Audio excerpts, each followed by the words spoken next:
Let's talk money. You've worked hard for it. Now make it work for you. Book by Monika Halan.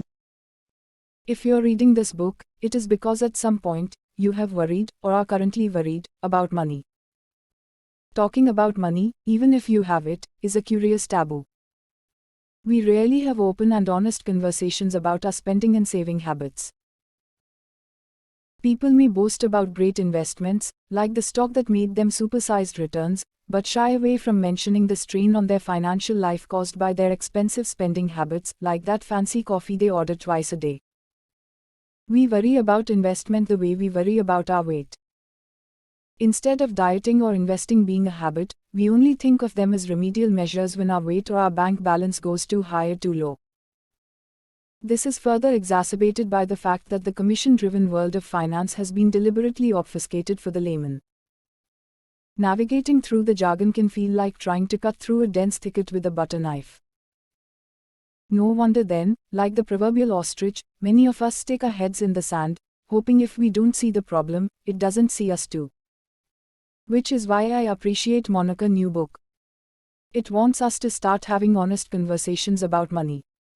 This means admitting that our excuses are just that. Excuses.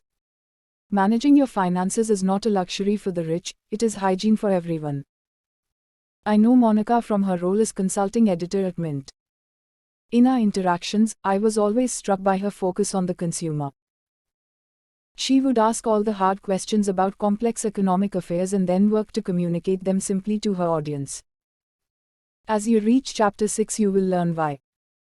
Monika is not some prodigious financial genius, picking blockbuster investments since she was 16. In the true spirit of talking honestly about money, she humbly admits she started investing quite late, and also found it difficult to meet her saving goals in her early years. Her style of advice is not to talk down to people struggling with money, but to empower them to believe that if she did it, they can do it too. Hence, Let's Talk Money is not a get-rich-quick scheme. Nor is it trying to sell you something. Unlike intermediaries who need to make themselves indispensable, Monika tries hard to make herself unnecessary after you've read the book. She doesn't just give you academic reasons for her advice, but also helpful analogies and relatable stories to explain why you should manage your finances in the way she prescribes. Her chapter on equity is full of delightful analogies that turn the intimidating task of portfolio selection into a much simpler task of choosing the right kind of vehicle for your needs. These examples are funny, but also revealing. The value of this book, then, is not in the technical details themselves. Monika summarizes them in less than half a page in every chapter. The delight is in reading her personal stories, and those of her friends, to understand these concepts, instead of glossing over them next time someone starts talking about fixed income products or equity-linked savings schemes. The other reason why I'm excited by the launch of Let's Talk Money is its timing. If you're an investor, young or old, there is no better time for you to pick up this book than right now. India is in the middle of a digital transformation. Like I said in 2015, we are going through the WhatsApp moment of banking. What does that mean? Today you can open a bank account in less than a minute. With eKYC, it is not just some fancy new age banks that let you open accounts instantly, but also the nationalized banks you have come to know and trust. Monika recommends 3 different bank accounts. Income, spend it and invest it. Today, that's a total of 3 minutes, versus 3 trips to the bank earlier. You need one OTP one-time password instead of 3 sets of addresses and ID proofs, along with some 30-odd signatures. Moreover, you can access all of these bank accounts from any one app using UPI Unified Payment Interface. No need to worry about updating 3 passbooks every month. The app you choose doesn't even have to be your own bank's app. Interoperability means that you can choose the one that suits you the best. Mutual funds, once thought to be the investment instrument of the elite only, are now available, starting in sachets less than 500 rupees a month. Even gold is being sold digitally. Technology like IndiaStack has reduced the friction between intent and action to almost zero. It has also meant the removal of unnecessary intermediaries whose commissions are not in line with your needs. Many of the principles in this book can be set up once and forgotten, thanks to where we are today in terms of technology. You can start investing in a completely paperless, presence-less and cashless manner. But reducing friction is a trick for savings.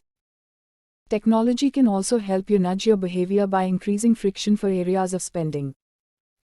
There could be apps that ask you to enter 2 OTPs for that unnecessary e-commerce purchase. Instead of the classic upsize, new age food ordering apps could prompt you to maybe downsize the fries, saving your health and your money.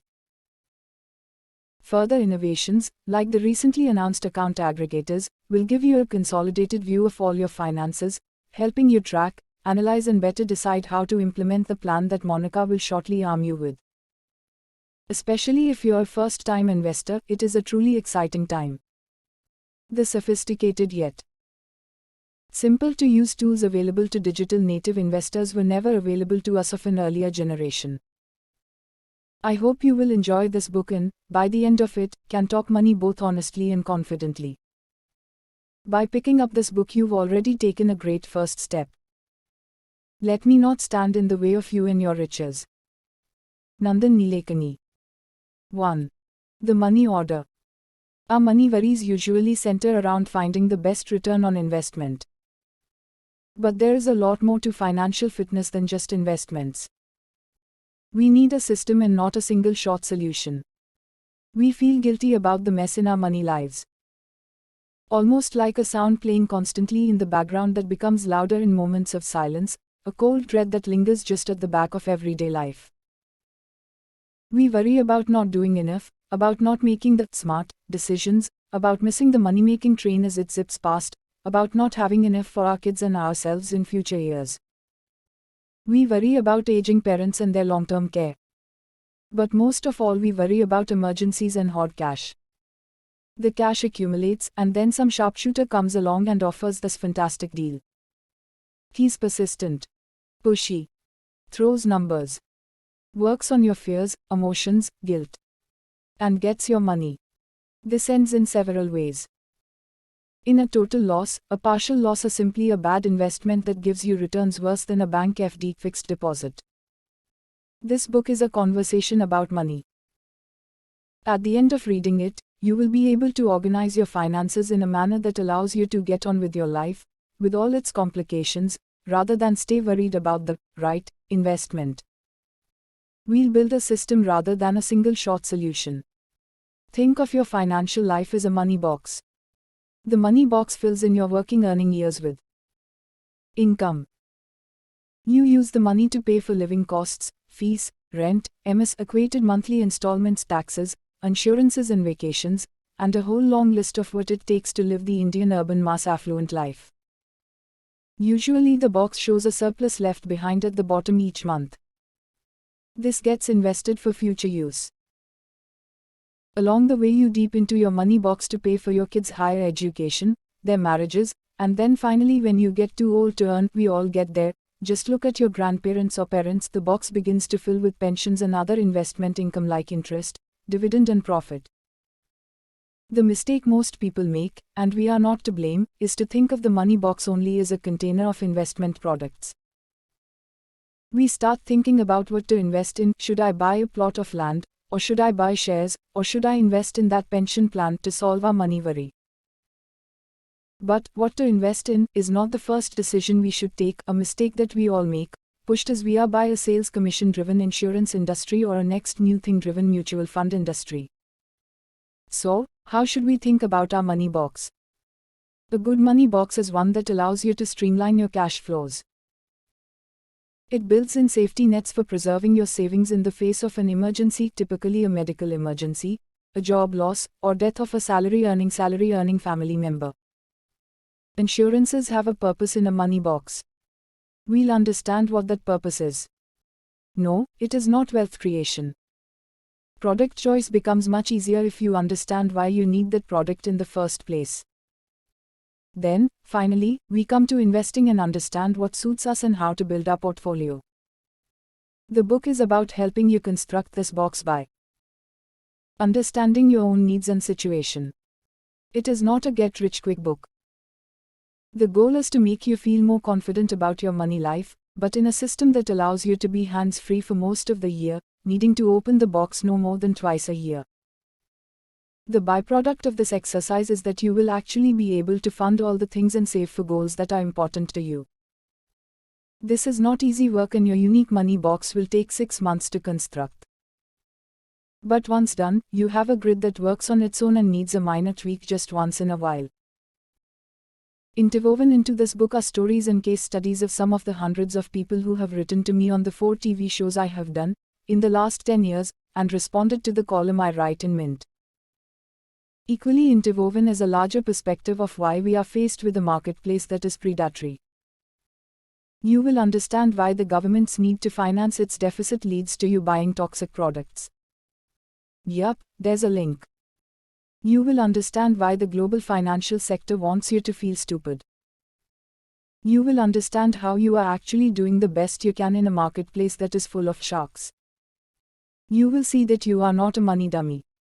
Think about it. How does the toughest value for Moneyaudiobook for money kitna ditty hai person suddenly become stupid when it comes to money? You will understand that the current buyer beware in the financial sector, or transferring of responsibility to the investor of buying the right financial product, is a regulatory failure. It is not unlike a car vendor flinging open the bonnet and saying, "Go do your due diligence and ensure this car is safe." Asking an average person to understand concepts of present value, future value, real return and so on is no different from asking him to buy a car after ensuring that the engine is safe. You will understand why the regulatory changes underway are so important for your future. The book is not going to give you a prescriptive roadmap. It is more of a direction. A way to think about your financial life with some rules of thumb that you can modify according to your own situation. You need to engage with it and personalize it. May your money box be full of good things, always. 2. Don't stash that cash. Most financial planning fails because we don't have an efficient cash flow system in place. The chapter tells you how to build your own system of managing inflows and outflows each month.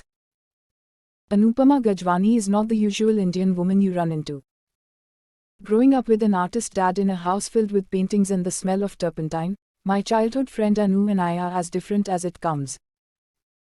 My steady, boring, planned ant-like world contrasts with her "let's eat that goddamn lemon tart now" life. Freelance designer Anu is a single mom and lives from assignment to assignment, thinks nothing of taking off to Toronto to see her son cleaning out her bank account. I've never bothered to talk money with her because planning is not what she does and sounds boring when you have so many cool stories to hear. It must be age, or stage, or a bolt from the sky above that got her. But early January last year, when we met for one of our Sunday lunch sessions, her new passion was getting her money life in order. Hey. You have to help me. I will do this. Now. Not your usual mid-40s person for sure. I have no idea where my money goes. I know when it comes into the bank, but after that it is a blur, she says. Not knowing where our money goes is not a problem peculiar to a certain personality. Think back. Don't you remember saying, "I have no idea where my money goes"? Or, "I have nothing left to save"? Or the worst one, "What investing plan, where is the money?" One of the key reasons we make these statements is that we don't have an effective cash flow system. Everybody has money to save, from the poor woman who sells veggies to you on the roadside, to the tycoon driving by in his Beamer. We just don't know how to look for it. The key to finding the money to save and invest is to have a good cash flow system. Sounds like what a company does or the Kirana store owner needs to do, and not a salaried professional, right? Think of a cash flow system as simply a way to demarcate your money between spending and saving. Chances are that you do have a system in place, but it is rough and not well defined. Your system keeps your income and expenditure largely in sync, but you've not given it a defined form. Money drops in each month and the living costs kick in immediately. Rent ME gets debited. Domestic health salaries get paid. Utility bills are done. Groceries are bought. Fees are paid. Travel costs are an ongoing daily expenditure is a lifestyle costs, shopping, gadgets, eating out, movies. The rest of the money goes off to pay the credit card bill, inflated from indulging in the end of season sale last month. I know that a lot of the money conversation begins with efficient budgeting. We are told to write down every rupee we spend, to be meticulous about it. But I find that boring. Milk. Dash. Hours. 150. Eggs. Dash. Hours. 100. Petrol. Dash. Hours. 2500. Coffee. Dash. Hours. 10. Lunch. Dash. Hours. 600. Then tomorrow, the same exercise. And then again. Two things happen if you track each expense down meticulously. 1. You get bored and junk the whole exercise after a week of being good. 2. You get obsessive about money and forget to enjoy the coffee or the dinner, as you busily think about how much you've spent today.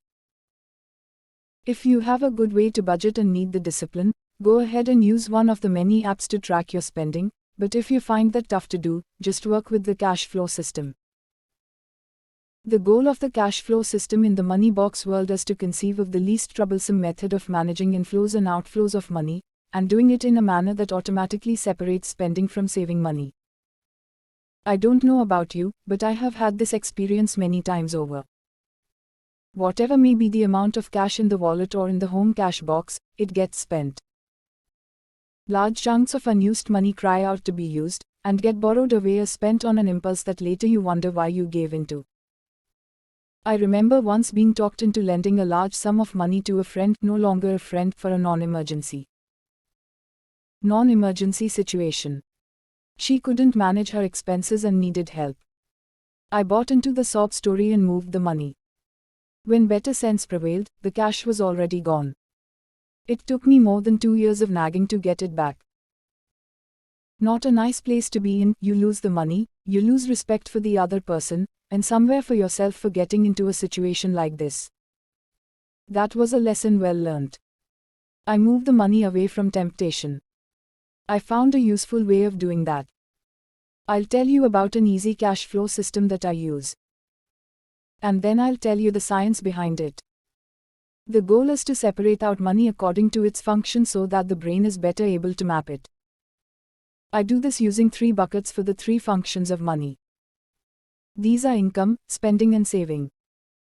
If we can separate the money into these 3 buckets each month, we'll be in better control. To do this is harder than you'd think. I use 3 bank accounts. I give them names. Giving names is very important. For those of us who eat meat, would we be able to eat a chicken that had a name? Suppose there was Chiku the chicken running around the front lawn, would we be able to eat him? Don't think so. A name gives something an identity and we hate to violate that identity. So I give names to the 3 accounts. My salary account I label income account. The second account I call spend it account. The third is called invest it account. Once your salary hits your income account, within 30 minutes, okay, take a day, but do it, move out your monthly expenditure to your spend it account. And whatever is left, move it to your invest it account. Salary accounts are usually zero balance accounts, so sweeping all the money out is possible. But if you like to leave little pockets of cash for that little bit extra spending, like I do, keep a few thousand in your income account as a cash reserve. I remember one relationship manager of my salary account calling me very upset at the money moving out so fast. Why is he upset? Because the longer the money stays in the bank, the better he manages to meet his deposit target, or the target of getting a certain amount of deposits in the bank each month. Why does the bank want higher deposits? Because your money is lent out to others. Loans earn the bank anywhere between 10% to 18%, while you get a 4% interest on your savings deposit. The difference between what you get and what the bank earns, minus costs, is the bank's profit. Getting back to our accounts. Use your income account as the sum for all kinds of money inflow that we get. You may quickly say, "Oh, but I get only a salary. But there is always some other cash that flows into your life. Cash gifted by parents or relatives, a bonus, a refund from work, a matured insurance plan, rent from a property you own, dividend on stocks or mutual funds, return of money borrowed. Other than interest earned in the other two accounts, rest of the inflow into your life falls into one account, your income account. Next, remove from the income account the money you spend each month. We all roughly know what the monthly expenditure flow is like. We know that we spend 25,000 or 40,000, or a lakh 100,000 or more on living costs. Give yourself a little spending cushion in the first few months of creating this system and move 10 to 15% more than what you think you spend into your spend it account. That's all you have for this month's expenses: rent, ME, food, salaries to pay, fuel, credit card bills, utilities, pocket money, medicines, whatever. Set a calendar alert if the month ahead has a premium payment due for a medical, house, car or term plan, and move that much more money to take care of this additional spend. Now, whatever is left in your income account, move it, in another 30 seconds, okay, at most 30 minutes, to your invest it account. For this system to work, you need to be using online banking and online investing tools. Getting your money online is a key to hands-free money management.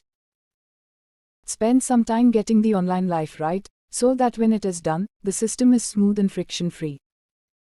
Remember what the goal is: to have a hands-free money life.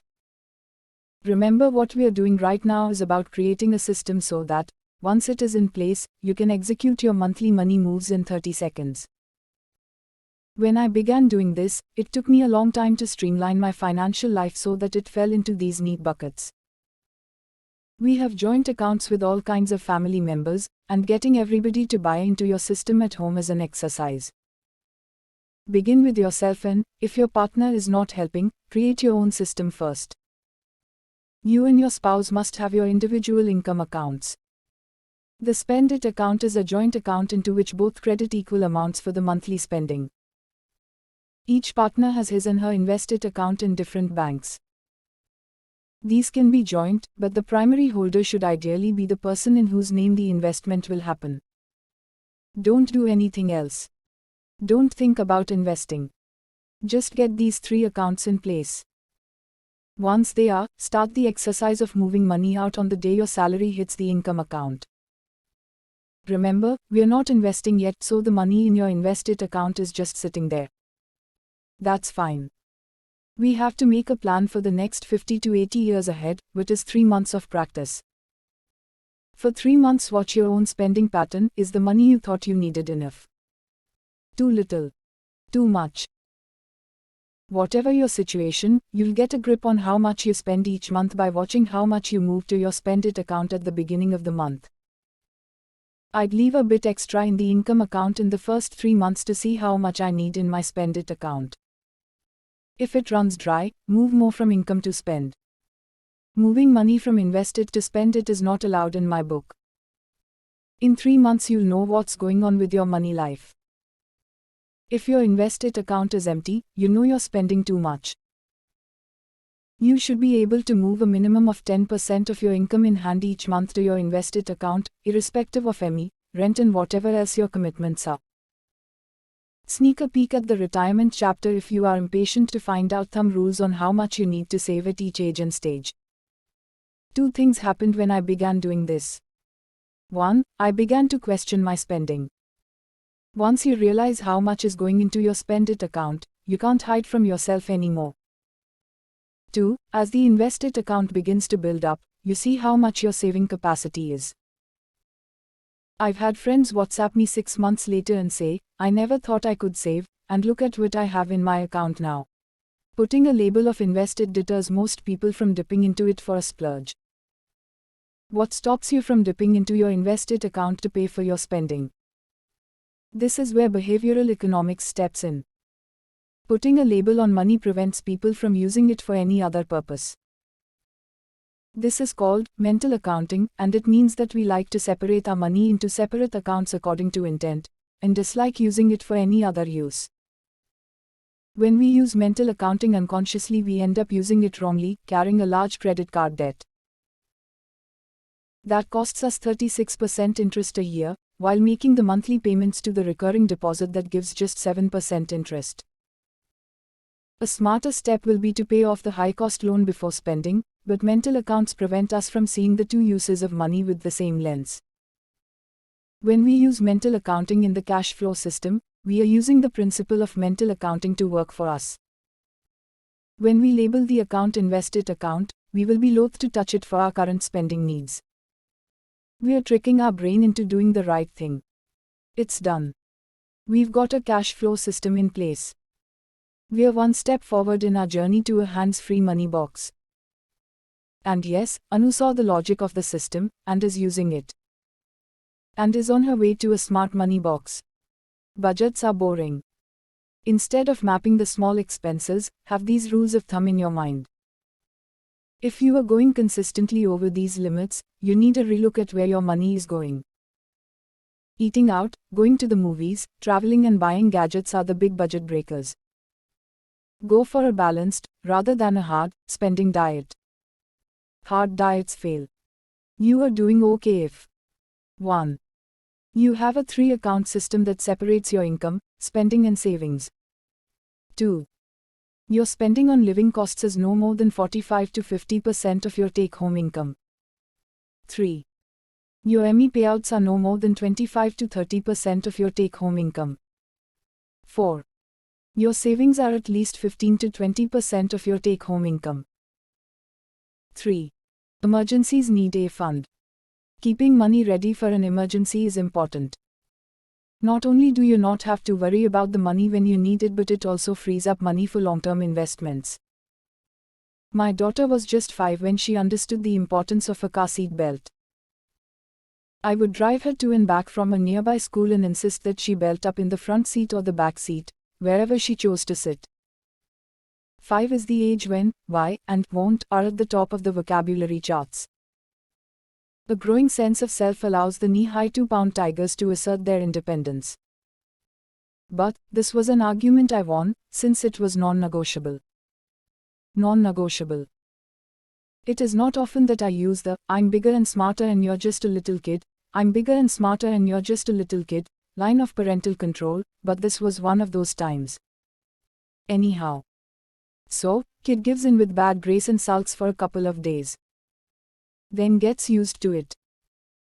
One afternoon we're returning home, the usual idiot in a BMW brakes too hard in front of our car. He probably thinks he's in a commercial, showing off the dead stop prowess of his Roadrunner.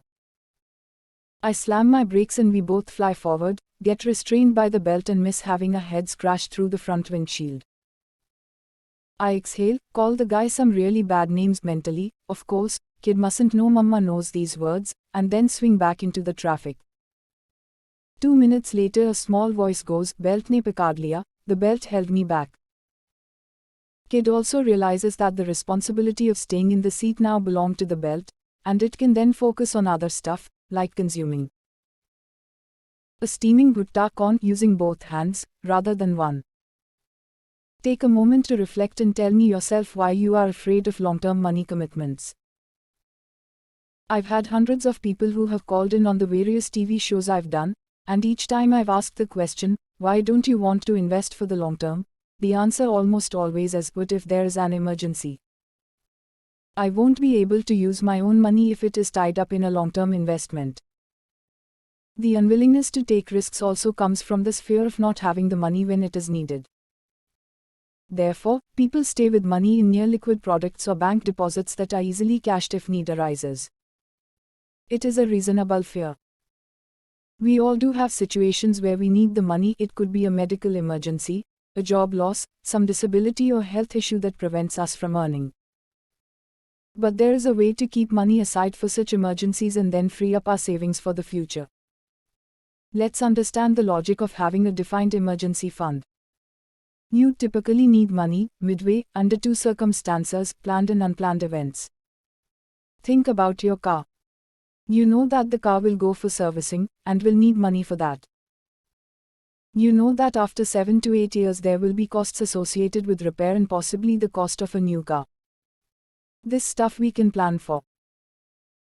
In life, the planned expenses such as buying a car, making the down payment for a house, sending kid to biz school, going on a foreign holiday, staying 15 days at Jindal Farms to cure your back problem, sending brother to detox in Ananda are all things you can prepare for. We'll talk about planning for such events in Chapter 10 and what products work best for different goals. What about the unplanned things, like the car getting rammed while quietly parked outside the house and needing a fender change? These are unplanned expenses, and unless you have a comprehensive car cover, you will be out of pocket for the cost of getting the car back in shape. There are many such unplanned emergency expenses that living a urban mass affluent life brings us. A large hospital bill, getting fired and not having an income, Chennai-like floods needing a full replacement of the basement furniture and gadgets. It is for such reasons that we create an emergency fund and buy insurances. There are some events that we can look after through insurances, but there are some, like a job loss, that we need to prepare for. We all need an emergency fund. This is a fund that will only be used in case of a financial emergency. We clearly label it in our heads as an emergency fund and don't tap into it. No, you can't use it even for the down payment of the house. This is the piggy bank you break only when you need the money for an unplanned emergency. A friend and her husband were in high-paying advertising jobs. High earners also spent well and they bought their condo in Gurugram on a bank loan. The wife's income went towards the ME fully, and the husband's ran the house and went towards savings. The wife got pregnant and there were complications. She had to quit work to have the baby. She could go back to work in 9 to 12 months, but for the next year there was no ME money. There are some choices in life you wish you did not have. Baby or house is not a decision anybody can make. Of course she quit. They scraped together all their savings, borrowed from family and prepaid a part of the loan so that the rest of the ME could be serviced by the husband's salary. They did have to cut back on lifestyle in a big way for a couple of years. The baby came, was wonderful, and my friend went back to work in 2 years. But it was a hairy time in their lives. Having an emergency fund gives you a cushion for such an event. It allows you to think clearly and not take hasty decisions, like selling the house and moving to another place, something that the couple contemplated for a while. I have personally made use of my own emergency fund on at least 2 occasions. Let me just say that when the time comes, you will look back at your younger self and thank her with your older self wholeheartedly. How much do you need? A rough rule of thumb says keep aside 6 months' living costs. Include everything in it: rent, ME, school fees, utilities, premiums, credit card charges, club memberships, whatever. The cash flow system that we created earlier will tell you what your monthly transfer to your spend it account is. Multiply that by 6. Remember, this is an average. You can increase or decrease this amount depending on your personal situation. Suppose both you and your spouse earn, the probability of both of you losing jobs at the same time is low. In addition, if there are no dependents, you are a double income no kids household. In such lower risk households, the emergency fund amount can be reduced to 3 months spending.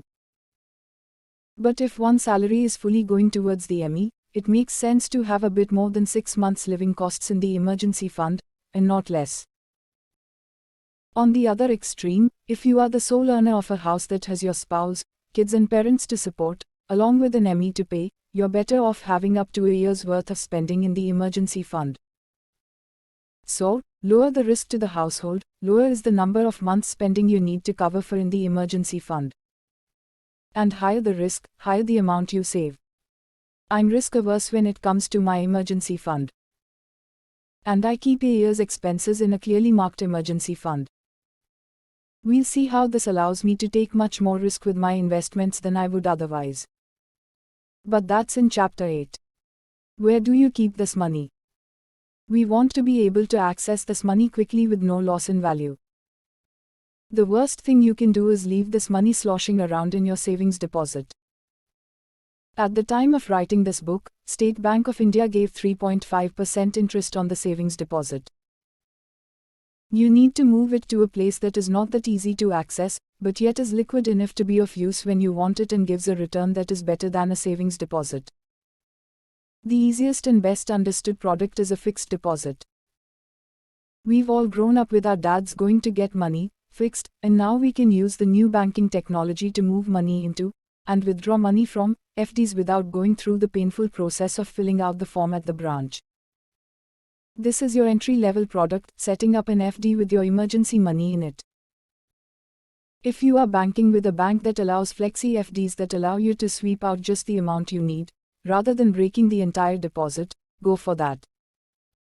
Else split your emergency fund into smaller FDs so that you don't have to lose the interest on the entire deposit. People familiar with mutual funds can use what are called short-term debt funds to build an emergency fund.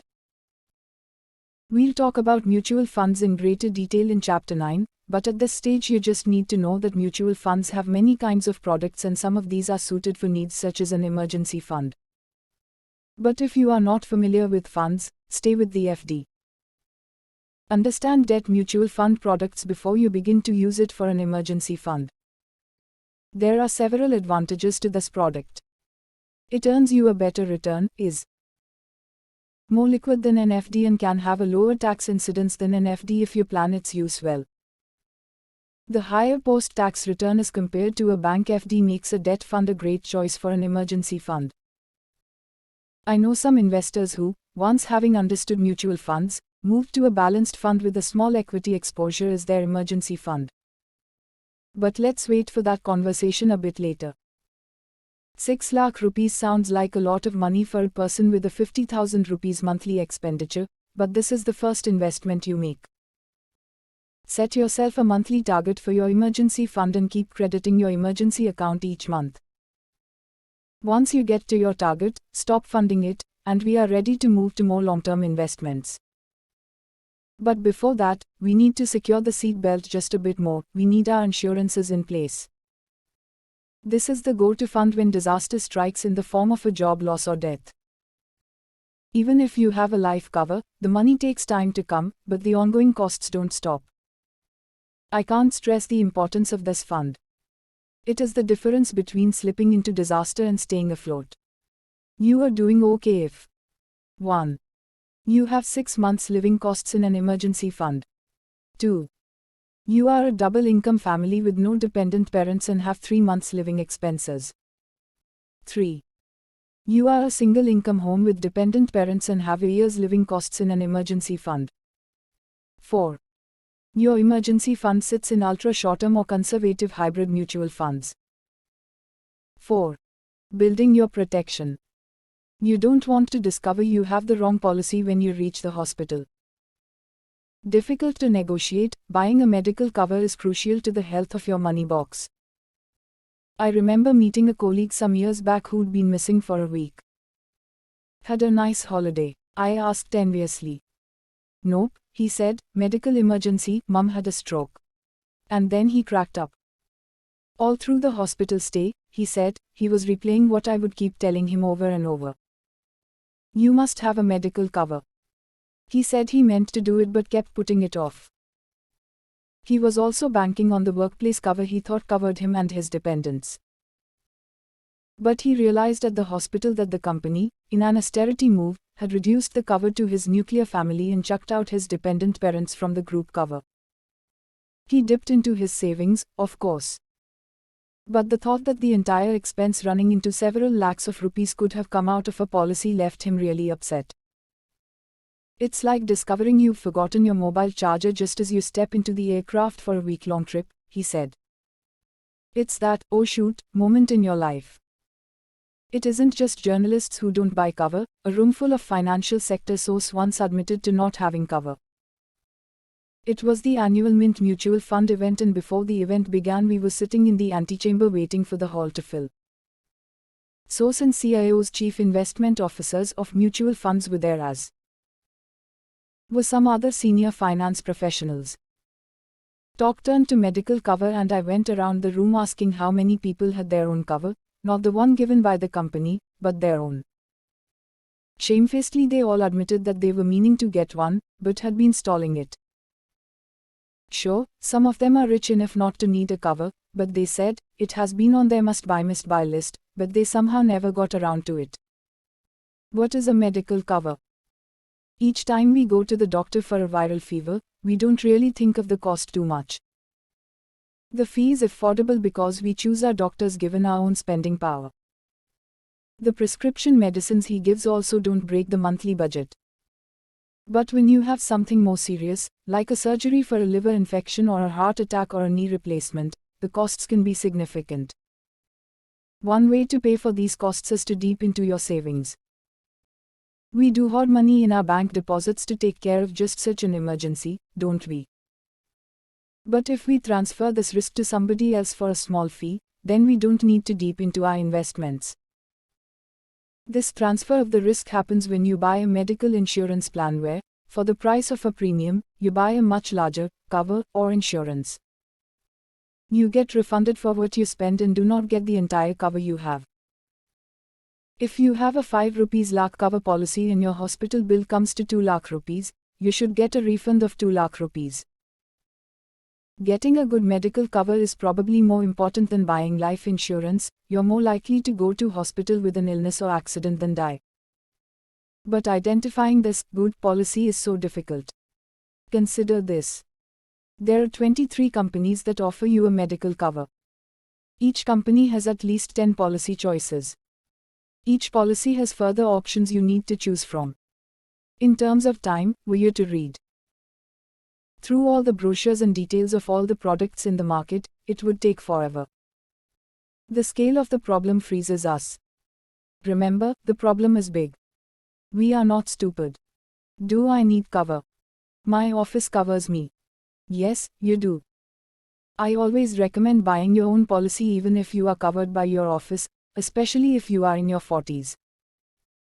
The double insurance cover from the offices of 2 working spouses when you are in your 30s does look enough. That's what techies Anmol and Richa Das thought. Together they had over 15 lakh rupees worth of medical cover from their offices. But then things change overnight. They had a baby. Richa left work to bring up her baby. And when cute baby Vinayak was just 1, Anmol gets laid off from his software firm. Luckily the story has a good ending with no major illness during the unemployment period. The need for personal cover comes and stands in front of you when suddenly you are faced with a change in circumstances.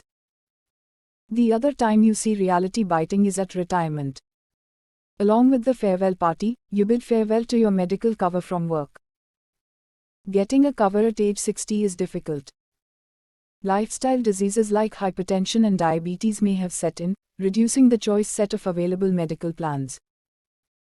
Companies are reluctant to cover older people, and for older people with a pre-existing disease, the reluctance is even stronger. Also, most insurance companies will not cover your pre-existing diseases and medical costs related to a pre-existing disease for a maximum of 4 years. Suppose you have kidney stones when you take the cover and 6 months after the cover you go in for surgery to remove the stones. Your medical policy will not cover the costs of the surgery. Of course, if you are covered by the government or any other agency, even post-retirement, like army and government officials are, you don't need medical cover. How much do I need? A private equity investor who invests in the hospital business I spoke to some time back had interesting insights on hospitals in the north and south of India.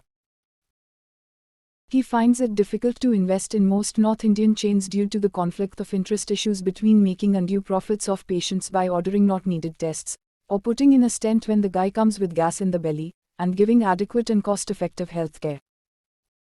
Some of the South Indian hospitals he has investments in, he said, are turning a profit, but profit is not the only motivator.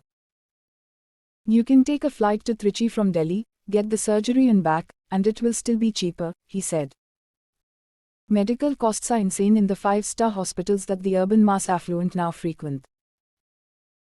This little story tells you why the question, how much cover do I need, depends on where you live, and what kind of hospital you want to go to, and what kind of privacy concerns you may have. For example, the room rent in an upmarket South Delhi hospital for a single deluxe room is upwards of 10,000 rupees a night. A less posh nursing home less than 1.5 kilometers away costs 1/4 of that. But we can still work with some rules of thumb. You need a basic cover of Rs 3 to 15 lakhs per person. Use the 3 lakh rupees number for smaller towns and less posh facilities, and the 15 lakh rupees number for metros and all the bells and whistles. For a nuclear family, it makes sense to get a product called a family floater that allows the insurance cover to whichever member of the family that needs it. For example, if you have a 15 rupees lakh family floater medical cover for a family of 4, father, mother and 2 kids, any or all of them can use the cover in case of a hospitalization. For the years in which you make no claim, the outflow of premium feels heavier and heavier. But it takes one stint in hospital to see the usefulness of the premium you have paid. What policy do I buy? That's the most difficult question of all, and one that everybody wants an answer to. But there are no easy answers. I'm no newbie in finance, but I have to tell you that when I was in the market to buy a policy, I had to call a financial planner. The complexity of products, their features and the fine print in policies is so large that it is impossible for an average person to know enough to buy a policy. Most personal finance advice on this usually begins with: research the company, its management, its hospital reach, its third-party agent TPA service. TPAs are firms that insurance companies outsource claims management to. Its claims experience before you buy a policy. You need to know that some policies will not pay the full amount because you signed up for something called copay. Not exactly helpful. Few articles will tell you that. You need to know that some policies have inbuilt limits to what you can spend on what part of a hospital service. You need to know how good the claims experience of the company is. You need to know if the TPA service is good or not. If the hospital network is large or not. Look, it is not humanly possible to do all that and then do your day job and cook the evening meal. The problem is deep and wide, which is why Mint initiated India's most comprehensive medical insurance ratings, Mint Securno Mediclaim Ratings. Mint has tied up with Securno Insurance Brokers Private Limited to develop the methodology and then do the ratings. Look it up on the LiveMint site. As you look at the ratings online, the most important thing to know is that the cheapest policy is not necessarily a good plan. Agreed that a low premium is good and an important factor in your choice of a policy, but it is not the only factor. Look at the policy as a three-part decision. 1. How does it perform on the metric of price? 2. How does it perform on the metric of benefits? 3. How does it perform on the metric of claims? You may have the cheapest policy with the best benefits, but if the company's claims policy rejects a large number of claims, the policy is not of much use. Let's unpack this a bit. It gets a bit technical, so stay with me. Don't go away. It is important that you spend time now rather than crib later. Price. It is important to know what the policy costs right now and in the future. Unlike a life cover, where your premium gets locked when you buy a term cover, the premium of a medical cover changes as we age. You need to look at 2 things in price. How does the price compare with policies from other companies right now, and how does the price compare over the years? Your policy may cost the least today but may become the most expensive when you hit age 60 or 70. If you are buying from an agent, ask him to show you the price comparison at 10-year differences. If you are 40, ask for the price of the policy as it is today when sold to a 50, 60 and 70-year-old. If he can't do the work, find another agent. He will be getting a commission on your purchase now and every year after you buy. Let him earn this commission by doing the work that you want him to do. Don't get distracted by the sales spiel. Benefits. We buy a medical cover so that when faced with a hospital bill we don't have to dip into our savings. The deal is simple. You pay an annual premium and when you get hospitalized, the insurance company pays the bill. But then it is a complicated world. Insurance companies have the ability to set up the game so that you lose. And given how technical an insurance product is, there is no way you will know all that there is to know. You need to find out if your policy gives at least these 8 benefits. 1. Ensure that you have a policy that does not have something called a copay clause. This is called copay because you agree to pay a certain percentage of a bill to share the costs with the insurance company. unfair, you exclaim. It is, except when a senior citizen goes to buy a cover, copay allows him to at least get a cover. More of that later. For example, if you agree to a copay of 10%, you have agreed to pick up 1/10 of the cost of the hospitalization.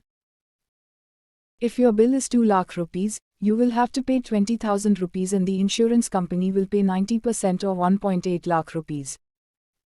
Look for a policy that does not have a copay clause. Ask your agent to mail you the policy document and then do a search on the words copay. Search the net to see if the policy being sold has complaints related to it having a copay clause. Build an email trail with the company or the agent to ensure that you have something in writing that ensures that you have not been lied to. The presence of an evil copay clause has caused plenty of curses to fly in the direction of insurance companies when the glitzy promises of care turn into castles of sand at the time of a health crisis. 2. Check for a pre-existing disease clause. Insurance companies will not cover diseases that you already have when you take the policy. Insurance rules allow a company to refuse to pay for any treatment related to any condition, ailment or injury for which you were diagnosed or had symptoms when you took the policy, for 4 years. For example, if you were diagnosed with kidney stones and took a policy soon after, the company is within its rights not to pay for the surgery to remove those stones if it happens in the next 4 years. But there are companies that waive or reduce this waiting period to pay up earlier. Check to see how long the waiting period is in the policy you shortlist. But a caveat here. People with any pre-existing disease find it difficult to get a cover. Some insurance companies use this clause to refuse claims for totally unrelated ailments. It is a good idea to disclose your correct present and past medical history to the insurance company when you sign up for the policy. Else they will have a tool in their hands to refuse your claim. And, believe me, they use it to refuse claims on very flimsy grounds. One columnist for Mint documented how a pregnant lady was hospitalized for fever. Normally the fever may not have needed hospitalization, but because she was pregnant, she was admitted. The claim was rejected because ailments related to pregnancy are not covered in the policy. 3. Check if your policy has a disease waiting period. Many companies have a cool-off period of 30 to 90 days during which they will not pay any claim. Some ailments such as cataract or hernia may have a waiting period before the company will pay. Ask the agent to list out all diseases that are covered under this clause. Look for a policy that does not have a waiting period on diseases or coverage. 4. Check if your policy has sublimits. A friend was admitted for a knee surgery to one of Delhi's upmarket hospitals. Confident of a 4 rupees lakh cover, she selected a single deluxe room. When the time for the payout came, the insurance company refused to pay the room rent, which was over 8,000 rupees a day. Her policy had a sublimit of 1%, which is the portion of the cover that can be spent on room rent. Her cover was 4 lakh rupees, so her room rent over 8,000 rupees a day was not paid by the policy. Other expenses were also paid in line with the 8,000 rupees room, reducing the claim amount even more as some hospitals hike charges according to room rent. You need to check this carefully. A sublimit is a limitation on what the company will pay out for specific things. We usually stumble upon a sublimit on room rent. There are 2 kinds of limits on room rents, either by price or by category. Your policy may say that it will pay a maximum of 2,000 rupees as room rent, or it may say that you are eligible for a double occupancy room with air conditioning. Room rents in the large 5-star health shops, can't call them hospitals anymore, cost much more. Remember that the other expenses are associated with the type of room you take. You could find yourself paying for a lot more if you take a higher category room than what your policy will pay for. Look for a policy with no sublimits. 5. Check for exclusions.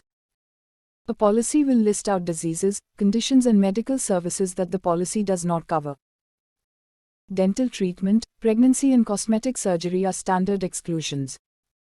It is a good idea to get a list of all that is excluded in the policy you buy. What you can't do much about is when the policy you buy excludes something at some future point in the policy. One firm excluded a costly cancer injection midway in a policy, and people who bought the plan and made a claim were not paid for that injection. The dice is loaded against us, the individual customers of made a claim. 6. Ask how much of the costs before and after hospitalization the policy will cover. You can claim expenditure made on doctor's fees, medicines and diagnostic tests done before a planned hospitalization and for 3 months afterwards. For example, a knee replacement will have MRI costs before the surgery and physiotherapy costs post-surgery. Check if you can claim these costs. Check the exact amount and time your policy will cover. 7. Ask for a list of daycare procedures that don't need you to stay for 24 hours in a hospital anymore. Procedures and treatments such as a cataract surgery or surgery for a ligament tear, there is a standard list of 130 such procedures, are treated as daycare procedures and are covered. Check the details of the daycare clause, what will be covered, how much will be paid and how long you have to stay to claim. 8. Look at the no claims bonus feature. When you don't make a claim in a year, you get rewarded by the insurance company. It does this by giving a no claims bonus, NCB. The usual way is to raise your cover by 10% for the same premium. If your cover was 15 lakh rupees, for a premium of 25,000 rupees, when you have a claim-free year, you get a cover of 16.5 lakh rupees for the same premium. Claims. Your search for that good policy is not over till you understand the claims history of the company you finally choose. You know if a telecom service is good or not when you use it. It is very here and now, but for a medical policy, the moment of truth is when you file a claim. Does the insurer pay up? How much does he pay? Is the process easy? How quickly does the company respond to complaints? These are questions that you must think about at the time of buying your policy. Unfortunately, in India, claims data is not standardized and is difficult to get. The regulator has not thought the disclosure of data through so as to make it meaningful to consumers. Ask the agents these questions on claims before you buy. 1. How many claims does the company settle out? Of 100, if the company's claims history does not settle more than 95 claims, don't buy from the firm. Claims are a tricky area because the companies club together group and individual claims data. Group claims get paid far more than individual claims.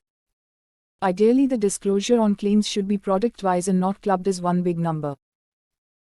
2. Look at the claim complaints data and look for a policy that has less than 30 complaints on every 10,000 claims made.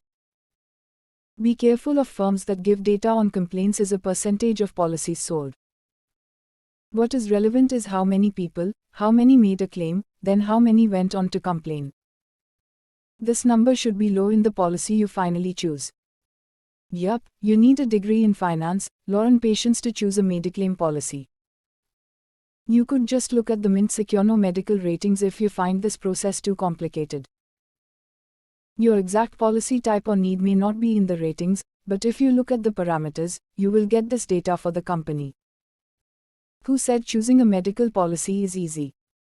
What to do if you are not getting cover because of a pre-existing disease? A colleague wrote to me some time back. He had an angioplasty 12 years ago, but finds it difficult to get a cover even after a disease-free period of more than 12 years. Insurance companies ideally want to insure supermen and superwomen who are in the best of health and won't ever make a claim. Some companies take their aversion to giving cover to people with a pre-existing ailment to ridiculous lengths. If you fall in this category and are not getting cover, there are still some things you can do. You can buy a policy with sublimits, copay and an exclusion period for your existing ailment.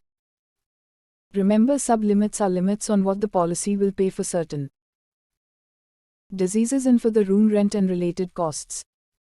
A copay is what you agree to share with the company in terms of cost. An exclusion period is the waiting period before the policy will start paying a claim. These are restrictive, but better than not having a policy.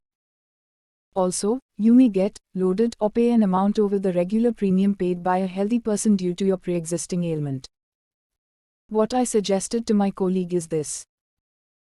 If you are totally unable to get a policy, Start a regular systematic investment in a long-term product like a balanced mutual fund. We'll discuss this in more detail in Chapter 9, and mentally label it Medical Cost Fund. If you were planning to buy a 5 rupees lakh cover, target a 10 rupees lakh fund for your medical costs. If you don't need the fund and stay healthy, this is money that you will bequeath to your kids. Strategies for older people. Many people who are over 65 are sitting on 1 rupee minus 3 lakh of medical covers. Bought in the era of lower medical costs and no 5-star hospitals, these are quite inadequate for the current medical costs. We know that insurance companies resist insuring older people. What to do? The best way to get a larger cover is to use what is called a top-up plan. Think of this as a policy that will pay up after a certain threshold amount has been paid by you. Suppose you have an existing policy for 3 rupees lakh medical cover. Now you buy a top-up plan that gives you another 5 lakh rupees of cover, but after a 3 rupees lakh deductible. If your medical bill is 4 lakh rupees, you will pay 3 lakh rupees from your basic policy and 1 lakh rupees from your top-up. Even if you get admitted twice, with 2 lakh rupees your bill each time, your costs still will be covered. Remember to buy a top-up that allows you to claim after the deductible is covered across different episodes in hospital. If you are unable to get even a top-up, targeting your own medical fund is your only option. Talk to your kids if you don't have the surplus. Many of them will be able to get you onto their work-given group health insurance plans. Critical illness and personal accident. Do I buy a critical illness and accident cover while I'm at it? Yes, you do. A critical illness, like cancer, is a disease where you may not spend too much time in hospital but have very large out-of-pocket expenses. The disease may also affect your ability to work for some time. Such illnesses are covered by a critical illness cover. These policies pay a lump sum if you get any of the illness that are part of the contract. Some policies cover up to 20 such illnesses including cancer, kidney failure, heart attack, major organ transplant, stroke, serious burns and end-stage diseases of the liver and lung. A 10 rupees lakh policy should cost between 3,000 rupees and 5,000 rupees roughly. Prices will change and differ according to company, features and the person buying the plan. You should be able to add a rider to your existing policy on the policy renewal date. A rider is an add-on at a very low cost to a basic policy. Riders look attractive, but I recommend that you buy a standalone accident policy from a general insurer. This cover is likely to be more comprehensive and will not lapse if you discontinue your basic policy for any reason. A personal accident policy adds another layer of security to your by now robust medical insurance portfolio. This kind of policy gives you a lump sum if you meet with an accident that leaves you temporarily or permanently disabled. A personal accident plan has 4 covers: death, permanent disability, permanent partial disability and temporary total disability. For death or permanent disability, you mostly get the entire sum assured. For permanent partial disability, policy pays a part of the sum assured, and for temporary total disability, it pays a weekly compensation, usually up to 104 weeks. How much insurance you buy depends on how insecure you feel about your health in the future. An old wise uncle, now deceased, once told me that we all need to decide what level of safety makes us feel safe. Do you need a helmet or a seat belt on the road, or do you need an armored car? The answer will depend on who you are and what danger you perceive, and what you are able to afford. I know, you're tired of reading. And I'm tired of putting down all there is to buying a medical plan. It is tough. There are too many moving parts. You can use the Mint Secure No Mediclaim rating to shortlist some products, but the best solution will be to work with a good financial planner to buy your medical plan. Use the information here to see if the planner knows more than you or not.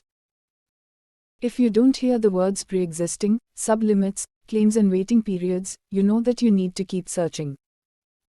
You can make out from the tone of this part of the book how deeply I distrust insurance firms. This comes from years of getting complaints from people who have been trapped and cheated.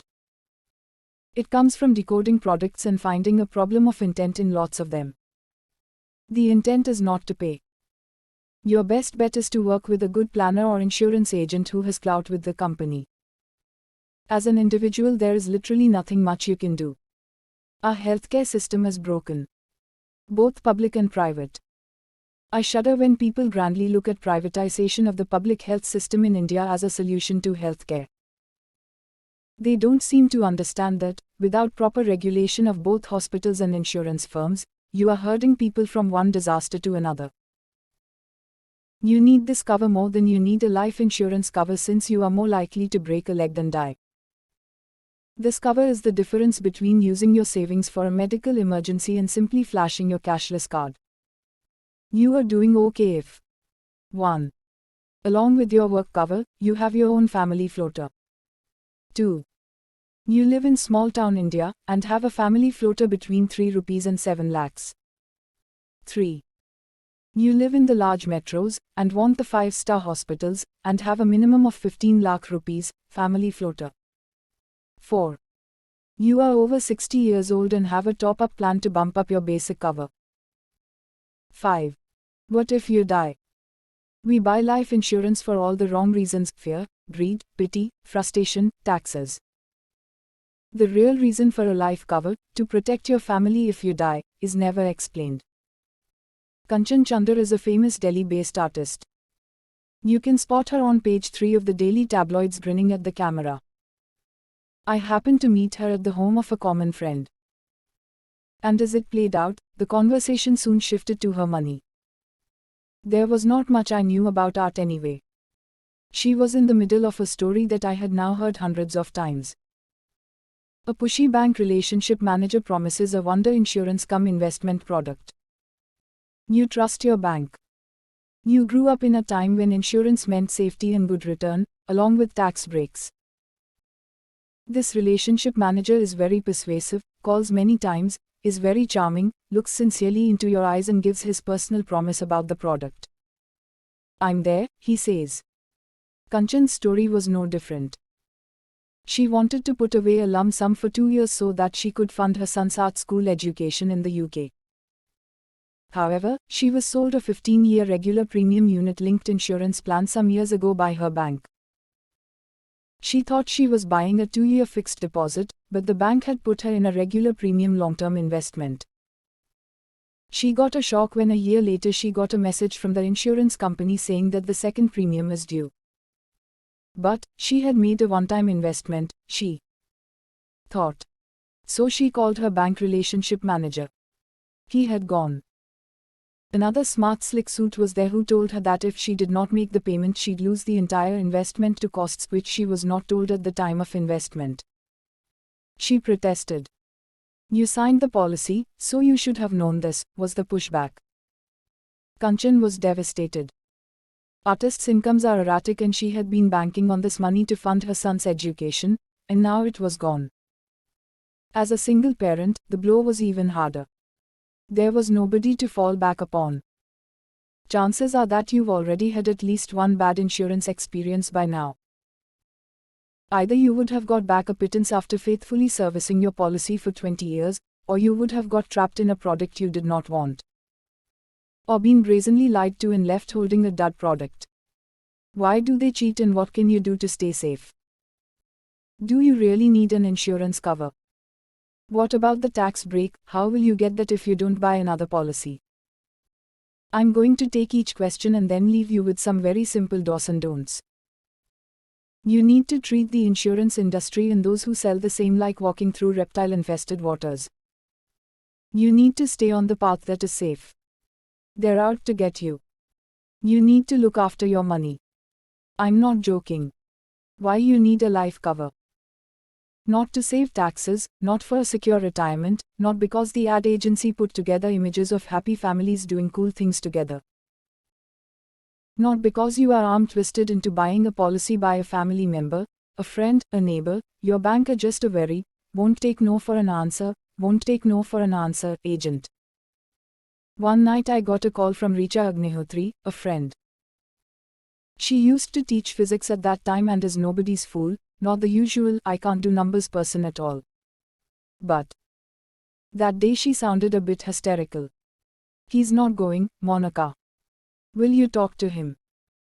He was the insurance agent the family had bought that policies from for over 20 years.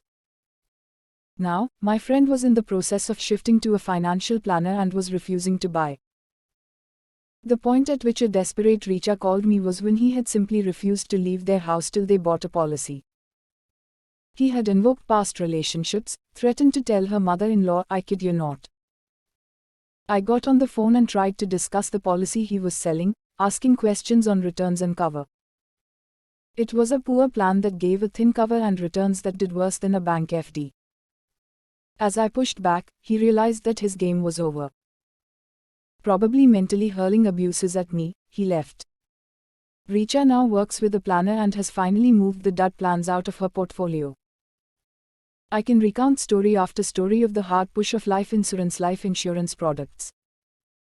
Another lady was sold dud plans out of her retirement funds by an ex-student. The driver who worked with me some years back was sold a lemon by his past employer. The contractor who built my house says his bank manager each year makes him buy several 3-year insurance plans. Possibly the most difficult to say no to are the people you know very well. If you want to benefit somebody, give them money for nothing. Please don't give this donation or charity respect by making it a financial transaction where you get something in return. In fact, you lose not just this money, but subsequent premiums to a product that does not work for you. You are harming your financial future and that of your family by doing this charity. You lose both the money and the relationship. You need a life insurance cover for only one reason: to protect your family's financial health if you die an untimely death. Shut your eyes for a moment and imagine not being there. Being dead. Seriously, do it. You may have seen your loved ones crying, coming to terms with you not being around. After the emotional trauma, you see the financial vulture land on the house. You see your spouse wondering what will happen to them now that your salary that paid the ME is gone. Will the car, also on an ME, be returned too? Your teenage kids are grown up enough to realize that their plans to go abroad are suddenly only a dream. Work may have to begin much earlier than they thought. There is a grainy grimness about the future. About bills and fees and stuff that only you carried on your shoulder. When I did this exercise, my overwhelming thought was to reach out from beyond the dead and help the family out. To point where the papers are kept. To whisper passwords they were searching for. To go and punch Yammer in the face and say, it wasn't my time yet, I still had to fix my family's future. And eat that mango kulfi faluda that I'd been salivating for so long. And just finish that last episode of Better Call Saul. Oh well. Nice to open the eyes. When you die an untimely death you leave lots of things midway. It could be a meal, sleep, a conversation, a fight, a joke, a holiday plan. You also leave your family midway in their journey through life, both physically and financially. While we can work on leaving only good memories with our family by becoming the person we think we are, the financial piece is much easier to do.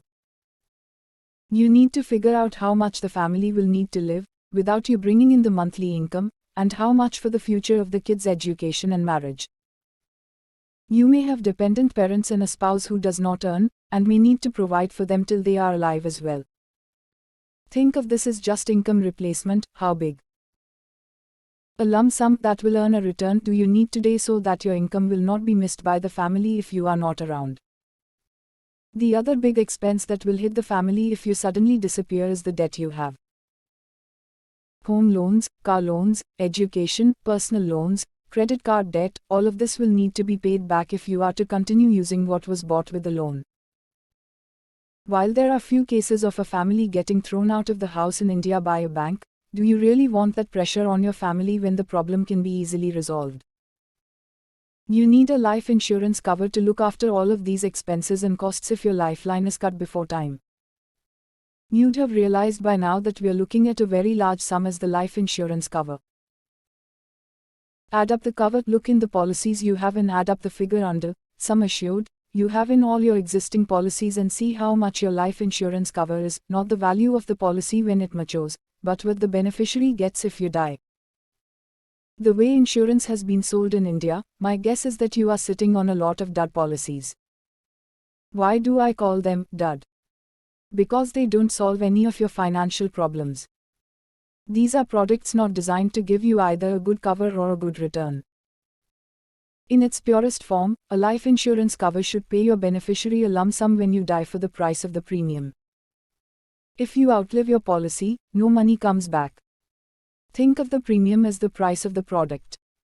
Ask the question, what am I getting for this price? If you can't answer the question clearly, you don't have a term plan. A pure life insurance policy is called a term plan. This is not a policy that your agent or bank will tell you about. Why? Because it is cheap and does not soak up too much of your money.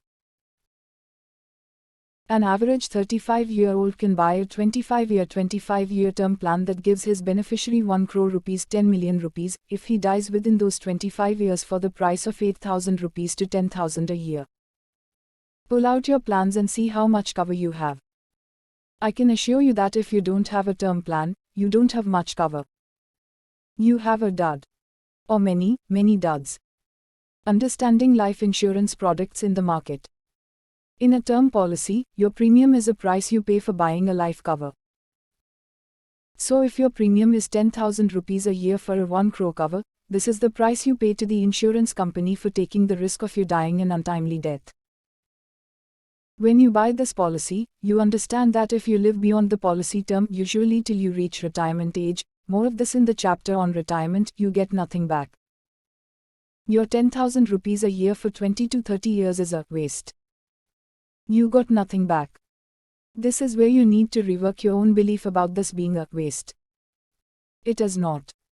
It is the price you pay for buying a life cover. You hope that your family does not have to collect the insurance and that you die of old age. It is easier to see the logic of why we should waste this money on a term policy than buy the other kinds of policies in the market, endowment, money-back plans or unit-linked policies, once we understand how these policies work. The typical endowment insurance policy gives you a tiny crust of life insurance cover. It is usually 10 times your premium. So if your premium is 50,000 rupees a year, your life cover is 5 lakh rupees. It also promises to give you a return on your money. And that is the carrot for you, you get a cover, so your family's safe. You get a return and you get a tax break. The pista on the jalebi is that the money at maturity is tax-free. The way the policy is sold talks about the returns in terms of whole numbers. You invest 50,000 rupees a year for 5 years and you get back 5 lakh rupees after another 15 years. Or you invest 50,000 rupees a year for 15 years and you get back 10 lakh rupees. The whole numbers look big with lots of zeros, but ask the question what the return percentage a year is, and you get shocking answers. The first policy returns 4.15% a year. The second, 3.98% a year. Sometimes the pitch is even more complicated. I really do get the impression that the intention is to obfuscate and hide the real return of the product in fancy numbers. An easy way to cut through the tyranny of being hit by large numbers is to use the rule of 72. This is a versatile rule that we shall use many times in the book. To know the rate of return every year of a double your money proposition, simply ask the question. Over what time does my money double? Then divide 72 by that number. Suppose the agent says, your 1 lakh rupees will grow to 2 lakh rupees in 15 years, divide 72 by 15. Your return per year is 4.8%, which is near the 4.73 number that a more exact calculation will give. Over the past 15 years that I have tracked this industry, my team and I have decoded hundreds of these policies to find out what they finally return as a percentage of your investment. If we are smart enough to understand that an FD gives back an interest of 6 or 7%, why then does an insurance policy hide this return so carefully?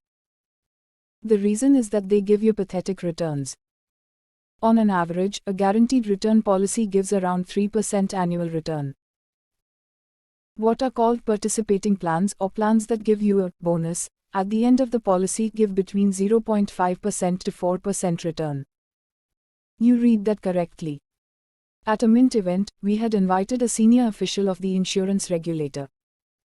He spoke about a policy that the regulator itself had decoded and found a return of 0.5% a year after 10 years.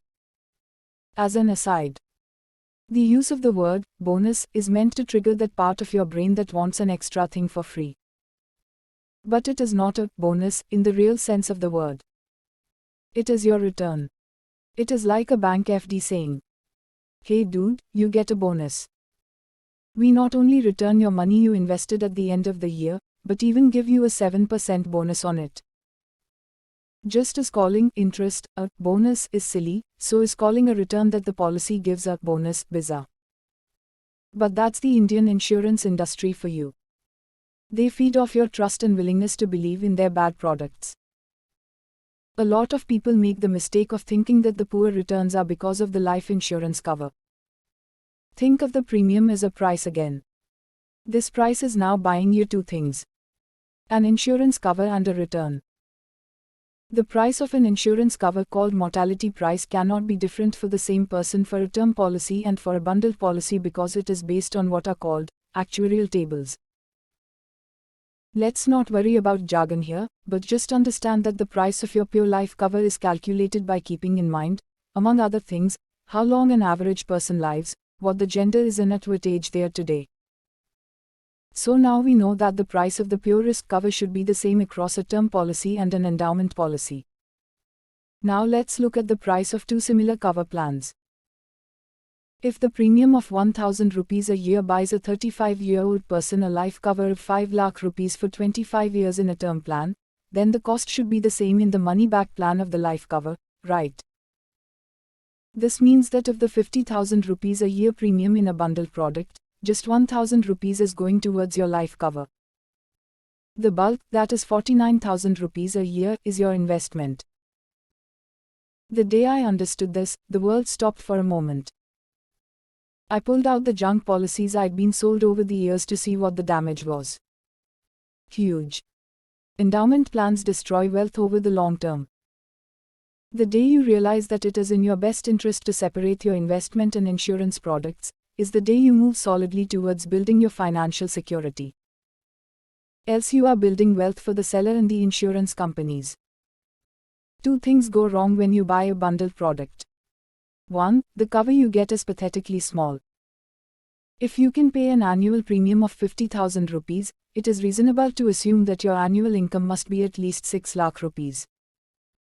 If you die tomorrow, what will 5 lakh rupees do for your family is an insurance payout? Nothing. Zilch.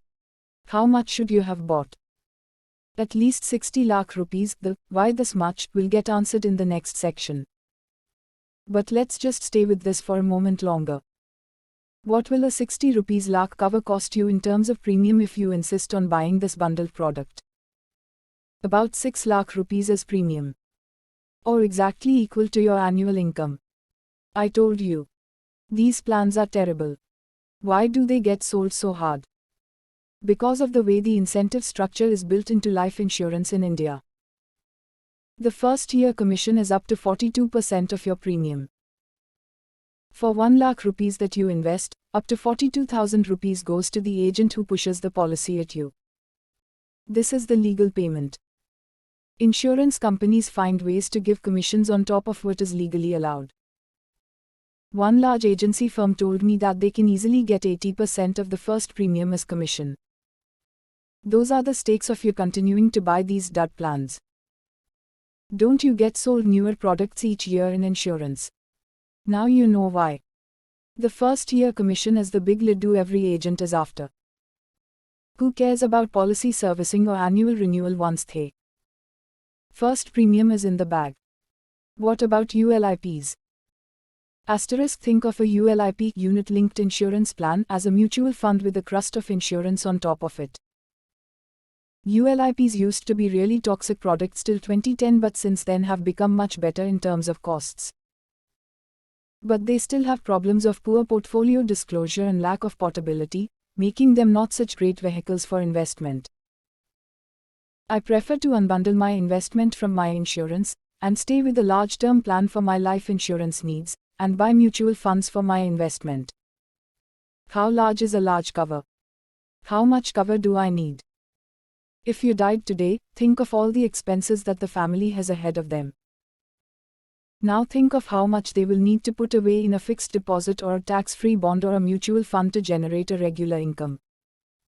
The rule of thumb is that you need 8 to 10 times your take-home annual income, or 15 to 20 times your annualized monthly expenditure. Let's work with some numbers. Suppose your annual take-home income is 6 lakh rupees, or about 50,000 rupees a month. You die. Your cover was for a nice fat 60 lakh rupees. Your spouse gets this money. She does not understand bonds or funds and just puts this in a 7% 10-year fixed deposit (FD). She is able to generate 40,000 rupees a month. Remember, not the entire sum of 50,000 rupees was consumed. There was a part that was getting saved. Of course, we are assuming that you did not die penniless and had other investments and had your provident fund in place that she gets to invest as well. In addition to a cover for your income, you need to buy insurance for all the debt you have. Each time you take a large loan, usually a home loan, sometimes a personal loan, buy a term cover for the full amount of the loan that you take. Suppose you take a home loan of 80 lakh rupees. Buy a term cover of 80 lakh rupees. Your bank may offer you a reducing cover policy whose premium is bundled with your ME. Say no. It's likely to be more expensive, and there is another logic for buying a 80 rupees lakh cover. As your loan amount falls, you are growing older, doing better at your work. Your salary is rising. Therefore the need for the cover is rising. When's a good time to buy? Buy as soon as you have dependents or the possibility of getting dependents arises. Typically, you will buy a life cover once you get married and have a dependent spouse. If the spouse is earning, and you have no loans, you may be able to postpone the purchase of the cover till the kids come along. Even if you are not married and plan not to marry, but carry the responsibility of an unmarried sibling or parents on your shoulders, you still need a life insurance policy. So buy the policy the moment you realize that other people in the family will suffer financially if you die suddenly. Buy as early as possible because you get locked in for the duration of the policy from your first premium. And this is something you need to know. The younger you are, the cheaper you lock in for. Touching 30 is usually a good time to buy the cover. You are old enough to have a good income flow and dependence, but not that old for covers to be too expensive. The cost of life cover rises exponentially as you age.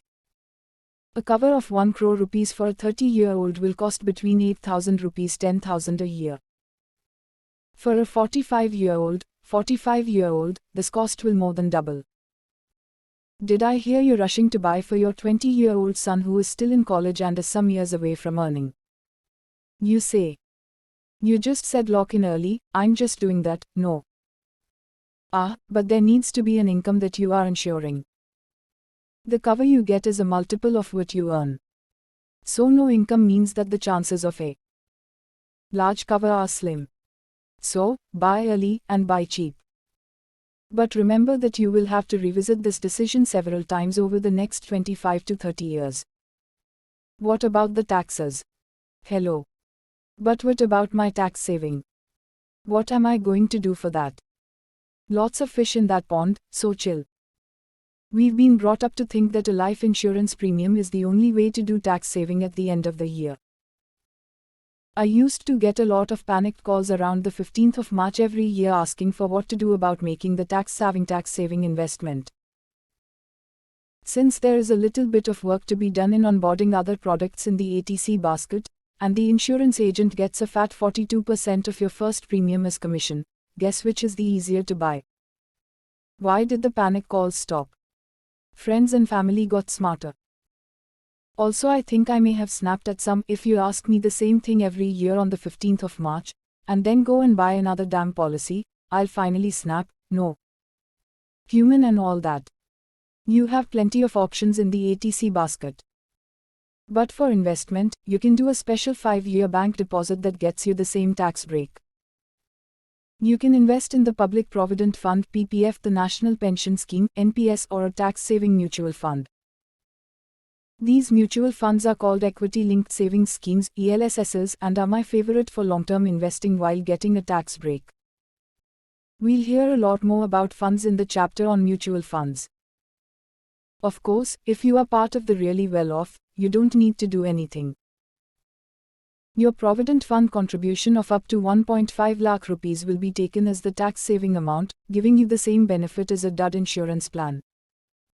Which policy to buy and how to buy it. Now that you fully get the story, that you need a life insurance cover that is at least 8 to 10 times your annual take-home income, and that you need to buy a cover that gets you till you are financially independent, the next question stands up. What policy to buy? Are private sector insurers safe? The policy you buy is a mix of getting a cheap plan from a company that is known to honor its claims. Why cheap? Term insurance is a pure vanilla product. You pay a premium. If you die, the company hands over a fat check to your spouse. Since this is a long-term contract, usually a 20 to 25-year policy term, remember, we're getting you a cover till your retirement. The cheaper you buy, the better it is. Also, once you buy a policy at a particular price, you get locked into this price, unlike the medical policies in the previous chapter. Consider inflation, and the premium you pay after 15 years is worth just half of the rupees you pay in real terms. Rule 1. Get a cheap plan. The online plans are the cheapest since they remove the agent commission up to 42% of your first year premium from the price of the insurance. When term plans were launched online some years ago, the prices dropped by almost half. A policy sold by an agent costs twice as much as the policy you buy online. We changed our policies midway from an agent bought one to an online one some years back. We were older and we got more cover, but the online price was only a little over the price we were paying for the older policy. We let go of the old policy and bought a new one. Luckily, we've not used it. And hope that money gets wasted and goes down the drain. Rule 2. When buying a term cover, check the claims experience of the insurance firm. Shortlist 3 or 4 policies that you like in terms of low prices for your age, cover and tenure, and then start looking at the claims experience. This is not so easy to find. A claims experience of over 95% is fine. This means that the company pays 95% of the claims filed. Do a simple Google search on this metric to see which firms show up. Are private companies safe? I've been asked this almost each time I've spoken about insurance in my public talks. What do we mean by safe? Will they run away with our money? No, they won't. We have a regulator in place that sets the rules of the game. These rules say that any insurance company needs to have enough money to be solvent. Will the insurance company be around 20 years later? Well, some of them have already been in the business for the last 15 years and will be around in the future as well. If a company wants to get out of the insurance business, it will sell its shares to another company or get taken over. So, yes, it is safe to buy a term plan from any company with a claims experience of at least 95%. Have a plan. You need to have a plan for the people left behind. Imagine this. Your spouse, who is not an active participant in the financial decisions, is suddenly hit with the trauma of you copying it early and a large lump sum hitting the bank. You need to have a plan in place that will guide her. I use her deliberately because mostly it is the men who handle finances in an Indian home. Mine is the exception where I worry about financial planning in the house. Let's talk about this in more detail in the chapter on wills. When do I not need a life cover? If you have no dependents on your income, you don't need any life insurance cover. Let me repeat that. If there will be nobody to miss your income, do not buy a life insurance cover. There is one more situation in which you don't need a cover: when you are financially free. When are you financially free?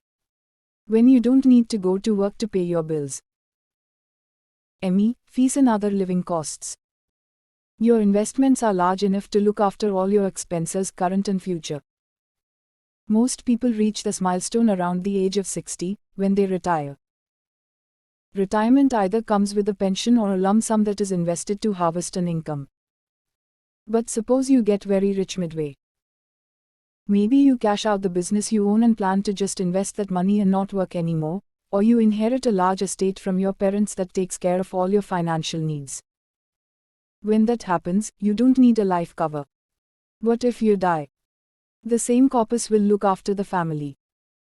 The job of the life insurance cover is to serve you till you are debt-free and financially independent.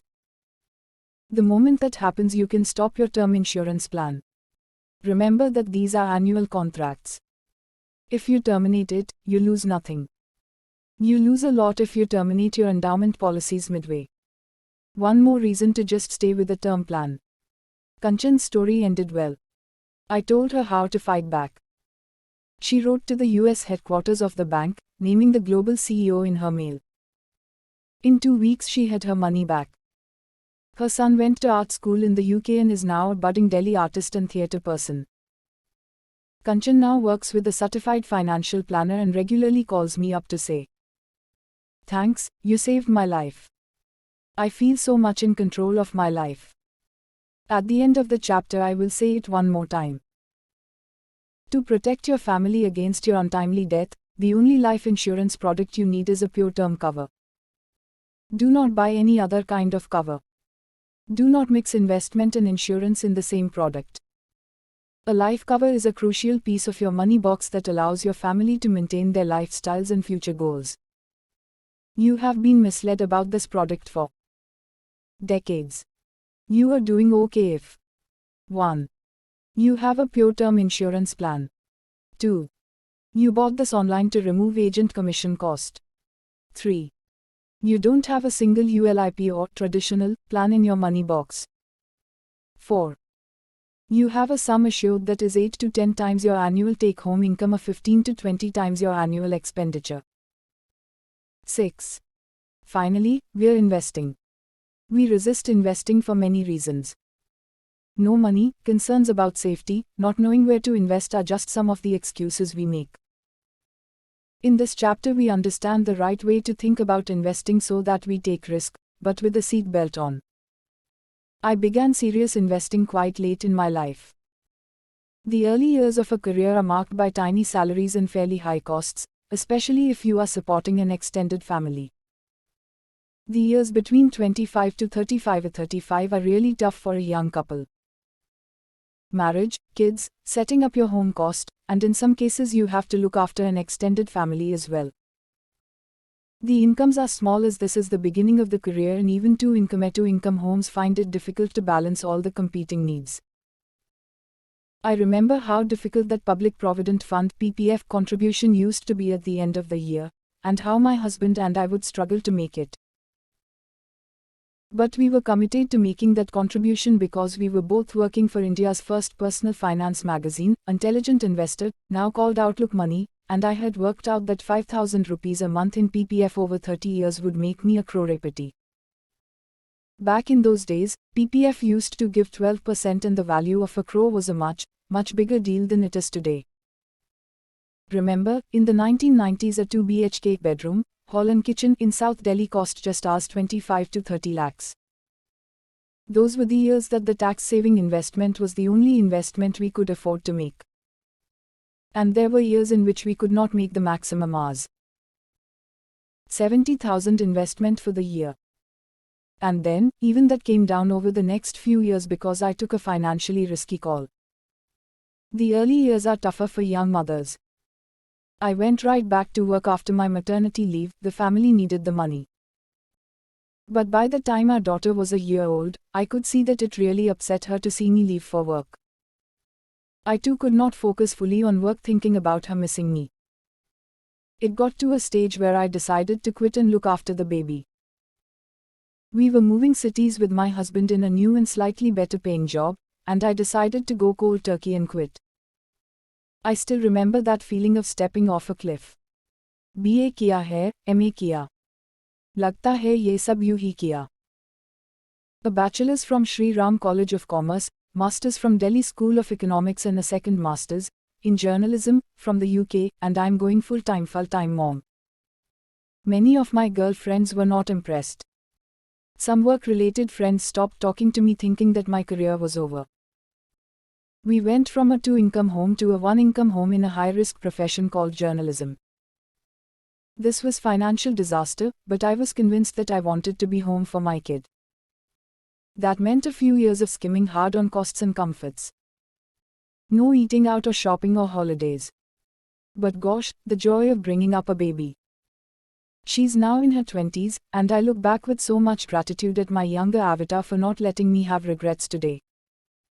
Those years are today worth all my net worth and more. They are priceless.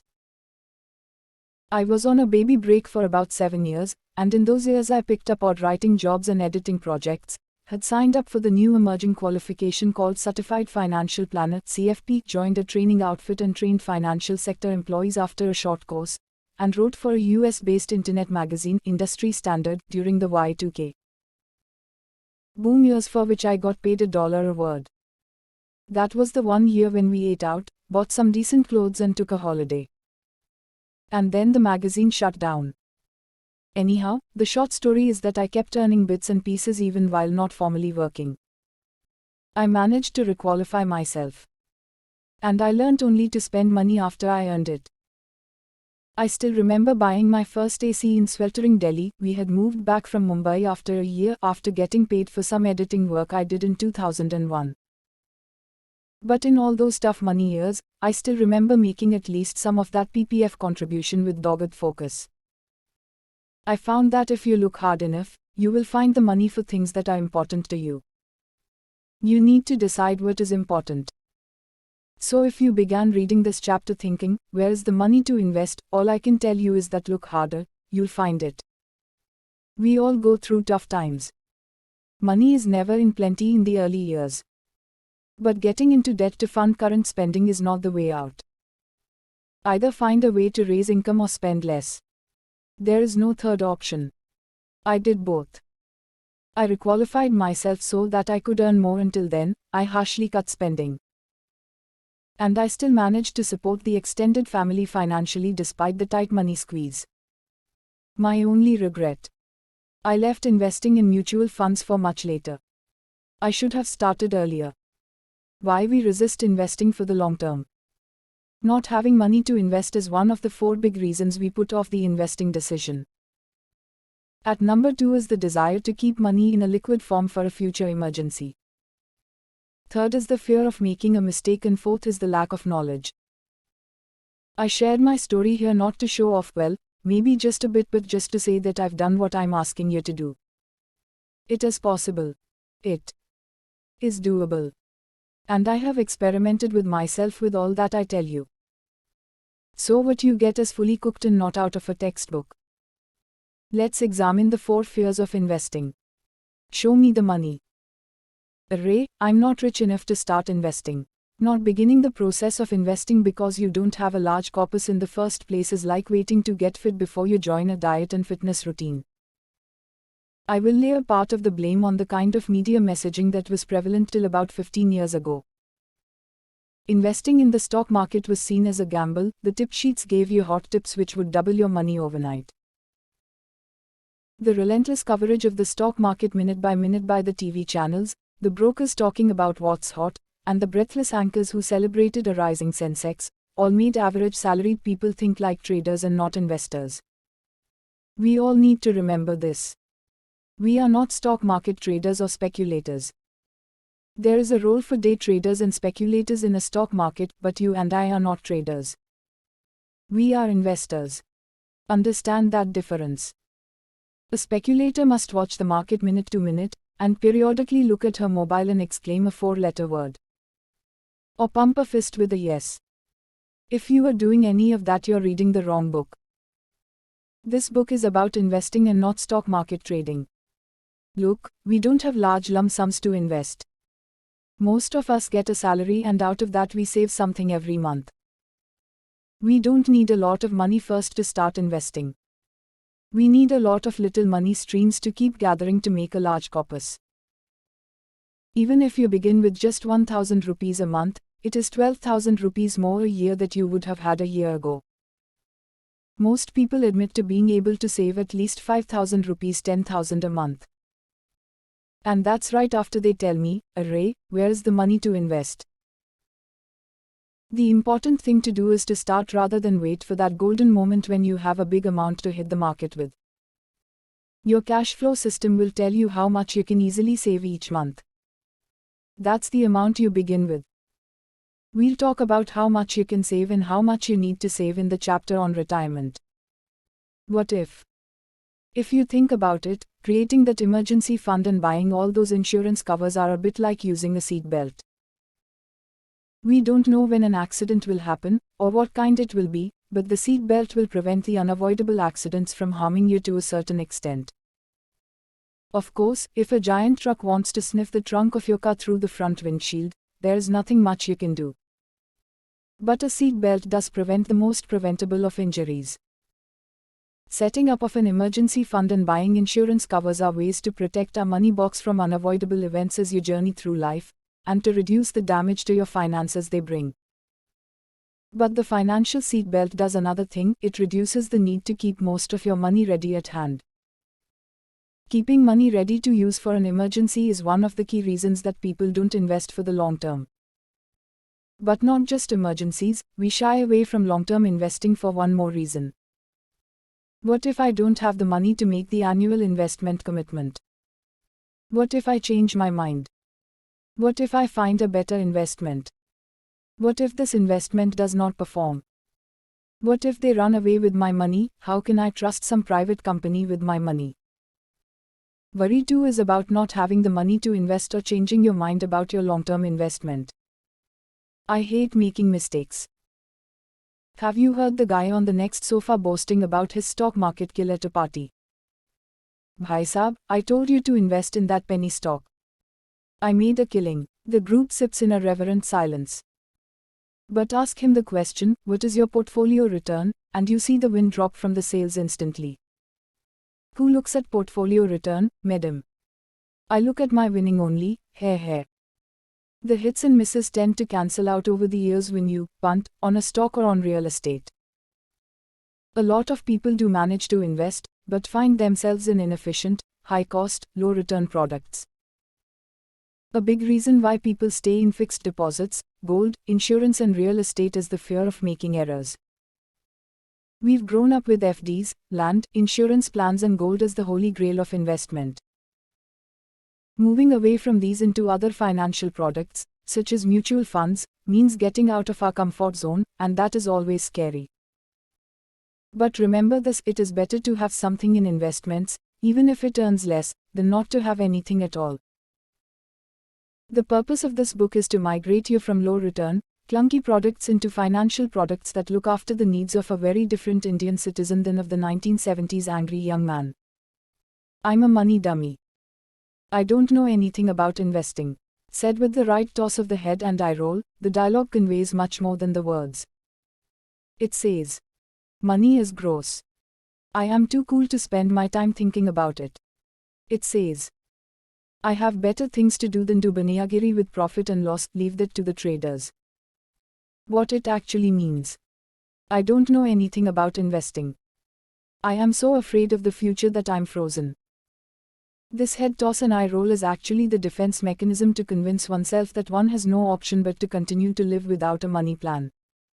What you need to remember is that understanding investing is a one-time fixed cost in terms of your time. Once you get it, nobody can take it away from you. Once you get the logic of a financial plan and understand the basics, you can't get cheated again. It won't take long. You are a doctor, a lawyer, an engineer, a teacher, an entrepreneur, a homemaker, you are all smart people. You can do this. Remember that it is in the interest of the financial sector to make you believe that you are a money dummy. It just takes common sense and some time to get finance. Once you have talked yourself out of these fears, we can start the investing conversation. The cash flow system already in place in your money box will help you see clearly what you can invest. We'll find out how much you need to save in the chapter on retirement. For now, let's just stay with the concept of investing and why we find it so difficult to do. Notice that we've begun to discuss investing in Chapter 6 and not Chapter 1. We've been programmed to think about investment products by a commission-driven marketplace. How often has the person offering to solve your financial worries begun with, "So how much do you have to invest?" But the answer to how much to invest depends on so many things. It depends on why you want to invest, for how long you want to invest, how comfortable you are with taking a bit of risk to target a higher return. It depends on how many people you have in your family. It depends on how secure your job is. It depends on what other products you have already in your money box. It depends on whether you are an entrepreneur, a salaried employee, or a consultant. It is almost an insult to be asked, "How much do you want to invest?" before some of these questions are answered. The sales push model of hawking the top-selling product of the month has harmed many people. Remember that each financial product you buy must solve a problem you have. It must have a purpose. Simply buying something because it is being hard sold is just bad money box behavior. We don't do it here. Not cool. I look at the investing decisions more as a cash flow issue. Will I have the money I need in the future, ready to use or not? The future could be next week, it could be 3 years later when I want to replace my dad's car, or it could be in 10 years when I want to send my kid abroad. We worry about getting old but tuck it away till we can. Either look at the faces of your parents or grandparents and know that you will get there in time. Or download an app that ages your picture. Look at your own face when you are 60. Then 70, 80, 90. Scary. And the scary part is that most of us will live to see 90. Those in their early 20s can think of even longer lifespans. Onwards ho! We are at the stage where we begin the process of filling our money boxes with investment products, and we must remember to find products that take care of some of these worries. The products we choose must justify their presence in the money box. Pull out your mental money box and look at it again.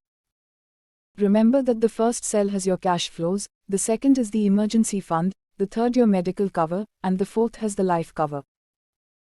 We now create 3 more cells in the box for our investments.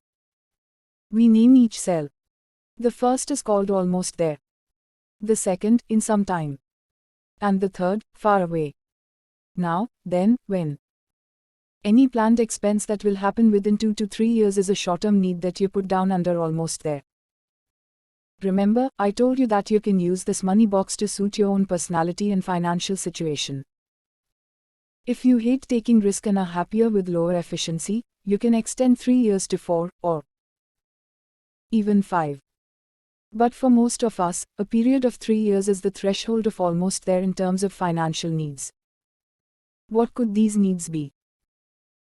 Getting married, sending kid to school. Some of these teaching shops take development fees that cost a bomb. Buying a house, buying a car, going for a holiday, financing mom's surgery, buying dad a car, go on, you write a few down on that paper.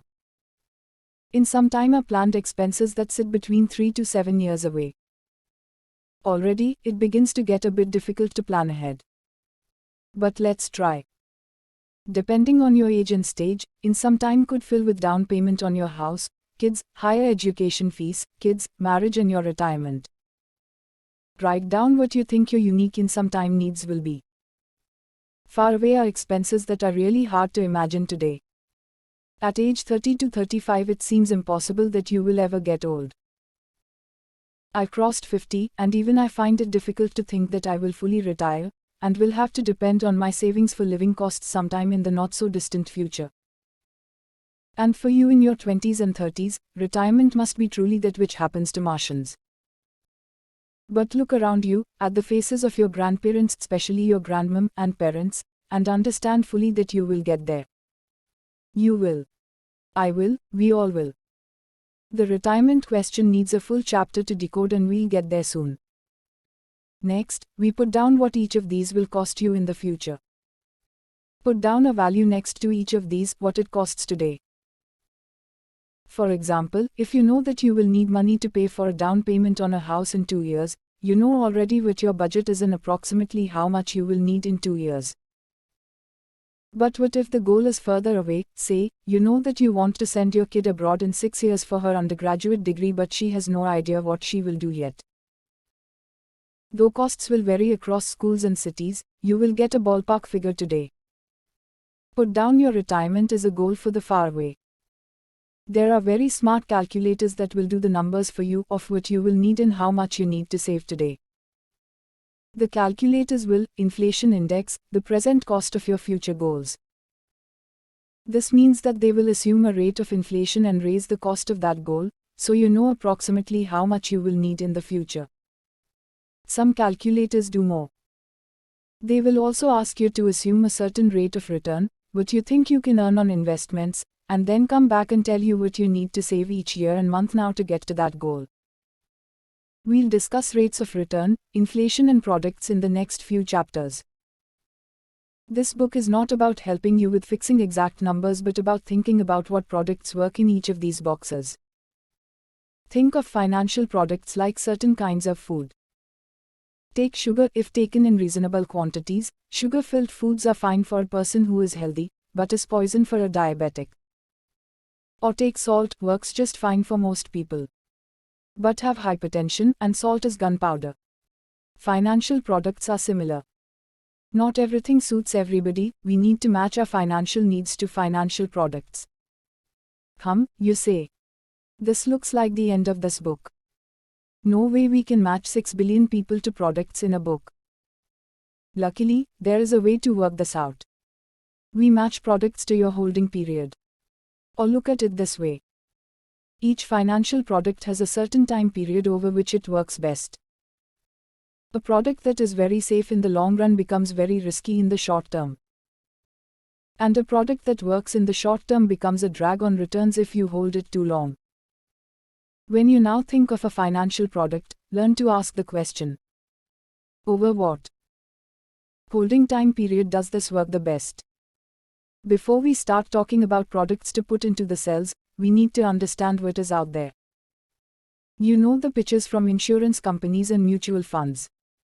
You know the doubling money stories from people who bought the right share at the right time. You hear with envy the stories of 5 lakh rupees becoming 5 crores through property. But you never seem to buy the right product. Everybody says this. I am the unluckiest person ever born. I just have to invest in the market, and it crashes.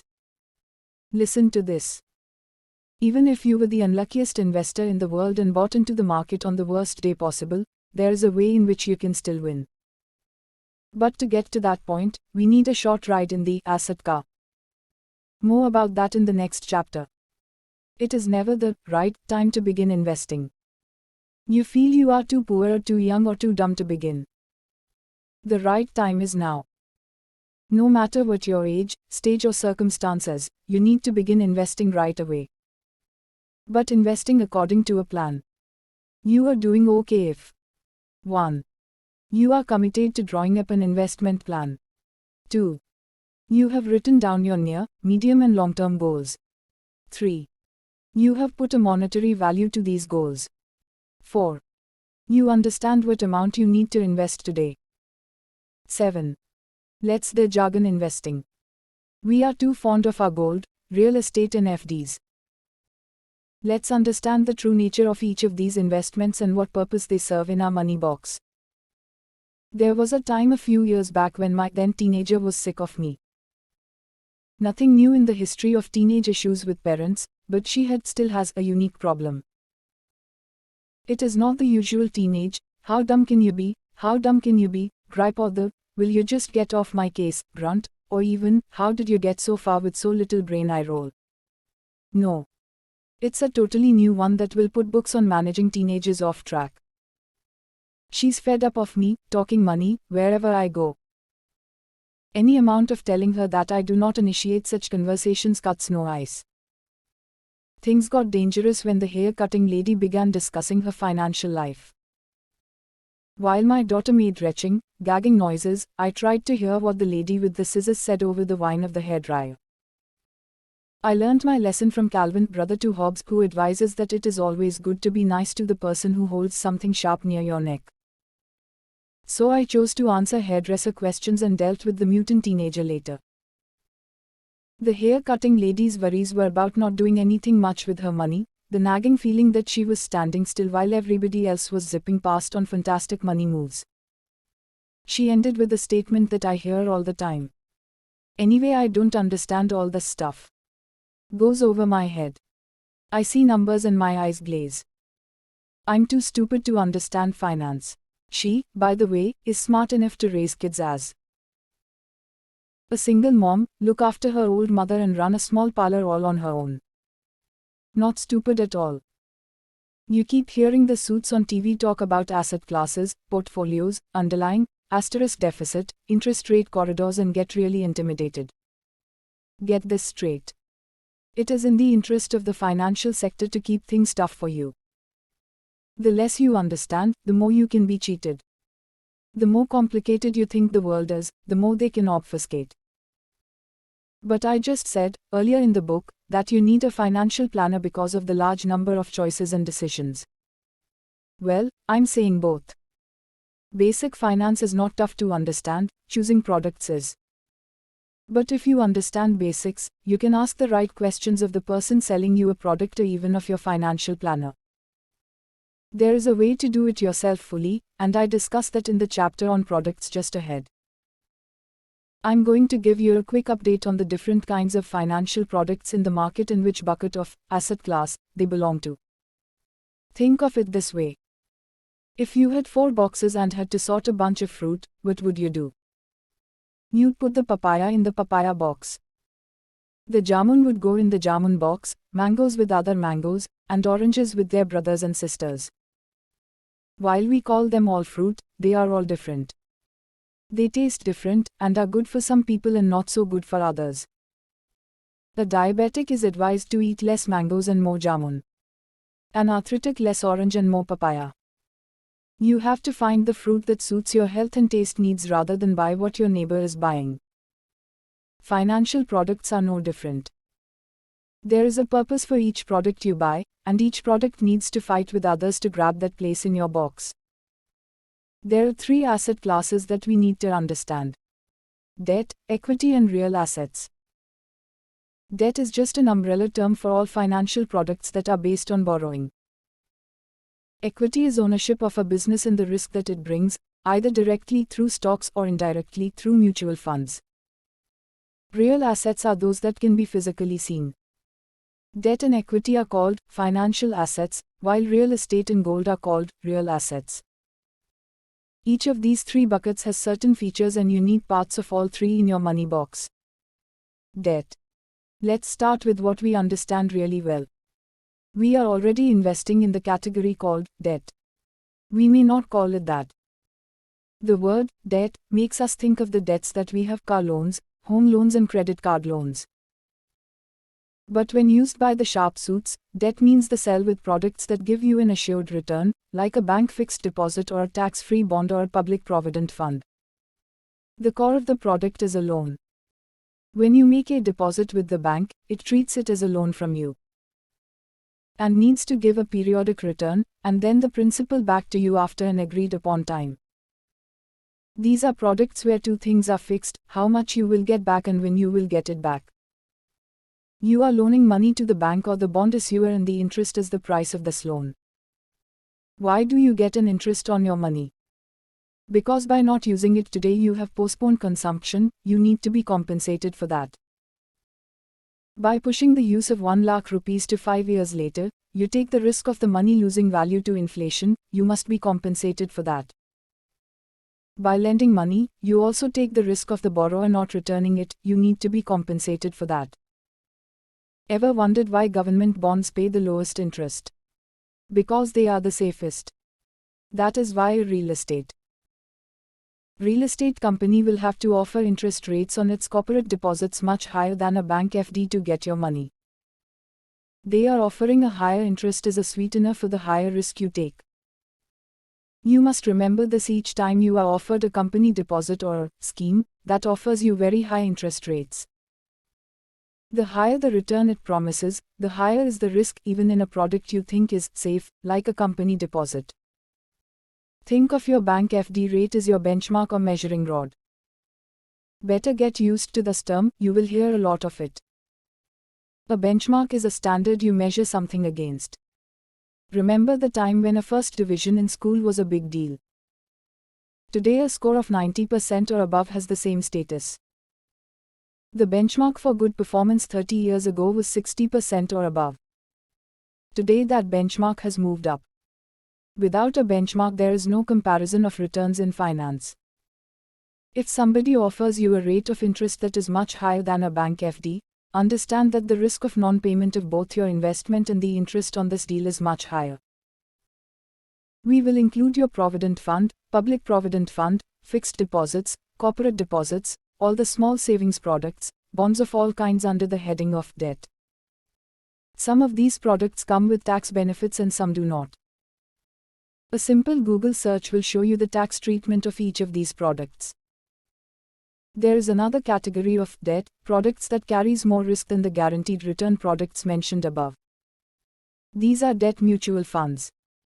Let's deal with these just a bit later, in the mutual fund chapter. The role of debt products in your money box is to provide money at short notice and to provide stability to your long-term investments. Debt products need to give you a degree of certainty that the money will be there when you want it. This is unlike equity, which is much more volatile. Prices go up and down almost on a daily basis. They also make up the core of your long-term investments. For example, your EPF Employees Provident Fund and PPF Public Provident Fund are the core of your retirement corpus. These are safe, tax-free, and provide that rock-solid core to your portfolio. Why not put all your money into debt products? After all, we want to be certain about what we get back in the future. We don't put all our long-term money into debt because we want the growth that equity can give to our money. Debt products are good for stability but not for growth. Gold. We think we understand gold and real estate quite well, but we don't, at least not as well as we think we do. Let's talk about gold. Indians are accused of hoarding gold, having a gold fixation, causing India's import bill to rise. It is true. As a country we hold a lot of gold, and most of it is with the households. But, I think it is unfair to blame us for our gold fixation. The fault sits firmly with the government and regulators that have not cleaned up the game in the retail financial products market. We don't trust the products or the people selling them. We find that our money in the bank is eroded by inflation. Inflation is most often a result of bad government policy. To mitigate the risk of fraud and inflation, we have traditionally bought gold. The government calling us stupid is double the insult. Other than a vote of no confidence in the financial sector, is there a need to hold gold? What is the role of gold? Why should it occupy a place in our money box at all? Ideally, gold is good as a hedge against inflation. This means that the price of gold rises over the years, so that your money does not lose purchasing power. Gold does not give an interest like your bank deposit. It does not throw off dividend like a stock.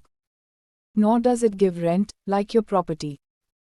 The only way you can profit from gold is when its value goes up, when you actually make a profit. So, how good is gold for getting capital gains or profits? The answer is it depends when you bought it and how long you held it. If you bought gold 3 years ago, you'd have got a 2 or 3% return. If you bought 5 years ago, you may have just got your investment back, that is, 0 return. If you bought 10 years ago, your return is around 9% per year. Remember, these are bullion prices. If you bought jewelry thinking you are making an investment, the numbers in the table above are all much lower. You lose 30% straight away to making charges when you buy gold as jewelry. No, I'm not saying no to jewelry. I enjoy my own gold trinkets, but I'm sure that these are not part of my investments at all. I buy jewelry because I enjoy wearing or gifting it. For my investments, I stay with mutual funds. But the funds discussion needs to wait. We need to understand that every investment we make has costs, some we can see, others we cannot or prefer not to, like the making charges for gold jewelry. When you go to sell your gold jewelry, you lose another 10 to 30% depending on the purity of gold and making charges. Few people actually sell gold jewelry to bring home the profit. It is usually gifted one generation to the next. So buying gold jewelry as investment just does not make sense. There are other ways to hold gold. Given the role of gold in our families and the need to gift gold at weddings in India, do buy gold. But buy it sensibly. Not more than 5 to 10% of your total portfolio goes into gold. You do not buy jewelry as investment. Your options to buy gold are coins, bars, gold exchange traded funds, ETFs, and gold bonds from the government. As of 2017, the smart investment decision is to buy the bonds issued by the Government of India. These bonds give you not only the full market value of gold when you sell the bonds in the future, but also a 2.5% interest on your investment each year. All other ways of holding gold have a cost attached to them and do not give a regular return. I'm ignoring all the tax not paid cash that goes into gold. We're only dealing with legit money. Real estate. After gold, our next obsession is real estate. Like gold, Indians think they have a special relationship with real estate. Real estate is a sure thing in the minds of most people with investing on their minds. A friend's brother is a senior executive in a public sector firm in Jaipur. He has his own inherited house in a good neighborhood and is looking ahead to a good pension in 7 years. But 4 years ago, in 2014, he made a strange investment. He bought a flat in one of the Gurgaon high-rises. He took a 15-year loan that soaked up almost 40% of his post-tax income. He mortgaged his Jaipur house because he was so close to retirement that the bank needed collateral. He signed on to pay a hefty 15,000 rupees a month as maintenance charges. My friend asked me to talk some sense into her brother. I did. I remember talking to him just before he made the investment. Why are you doing this? You have your home already. You will retire before the home loan is paid off. You don't have black money. Real estate is a terrible investment at current price levels. It is better to put the semi-money in an equity mutual fund or even your provident fund rather than a depreciating asset. But Bhai was all set. His friend circle had stories to tell of money multiplied in real estate deals. He felt as if he were being left behind. His wife too kept pushing him on, "We're not doing anything, everybody else is getting rich, I should have married the businessman my dad had proposed instead of salary class. Anyway, ye mutual fund shun to amayan ka khel hai, sab ghotala hai." And that led to a rant about the stock market and Harshad Mehta and the scams since. The conversation ends. I usually exit a conversation when it falls to an illogical, emotional rant about unrelated issues.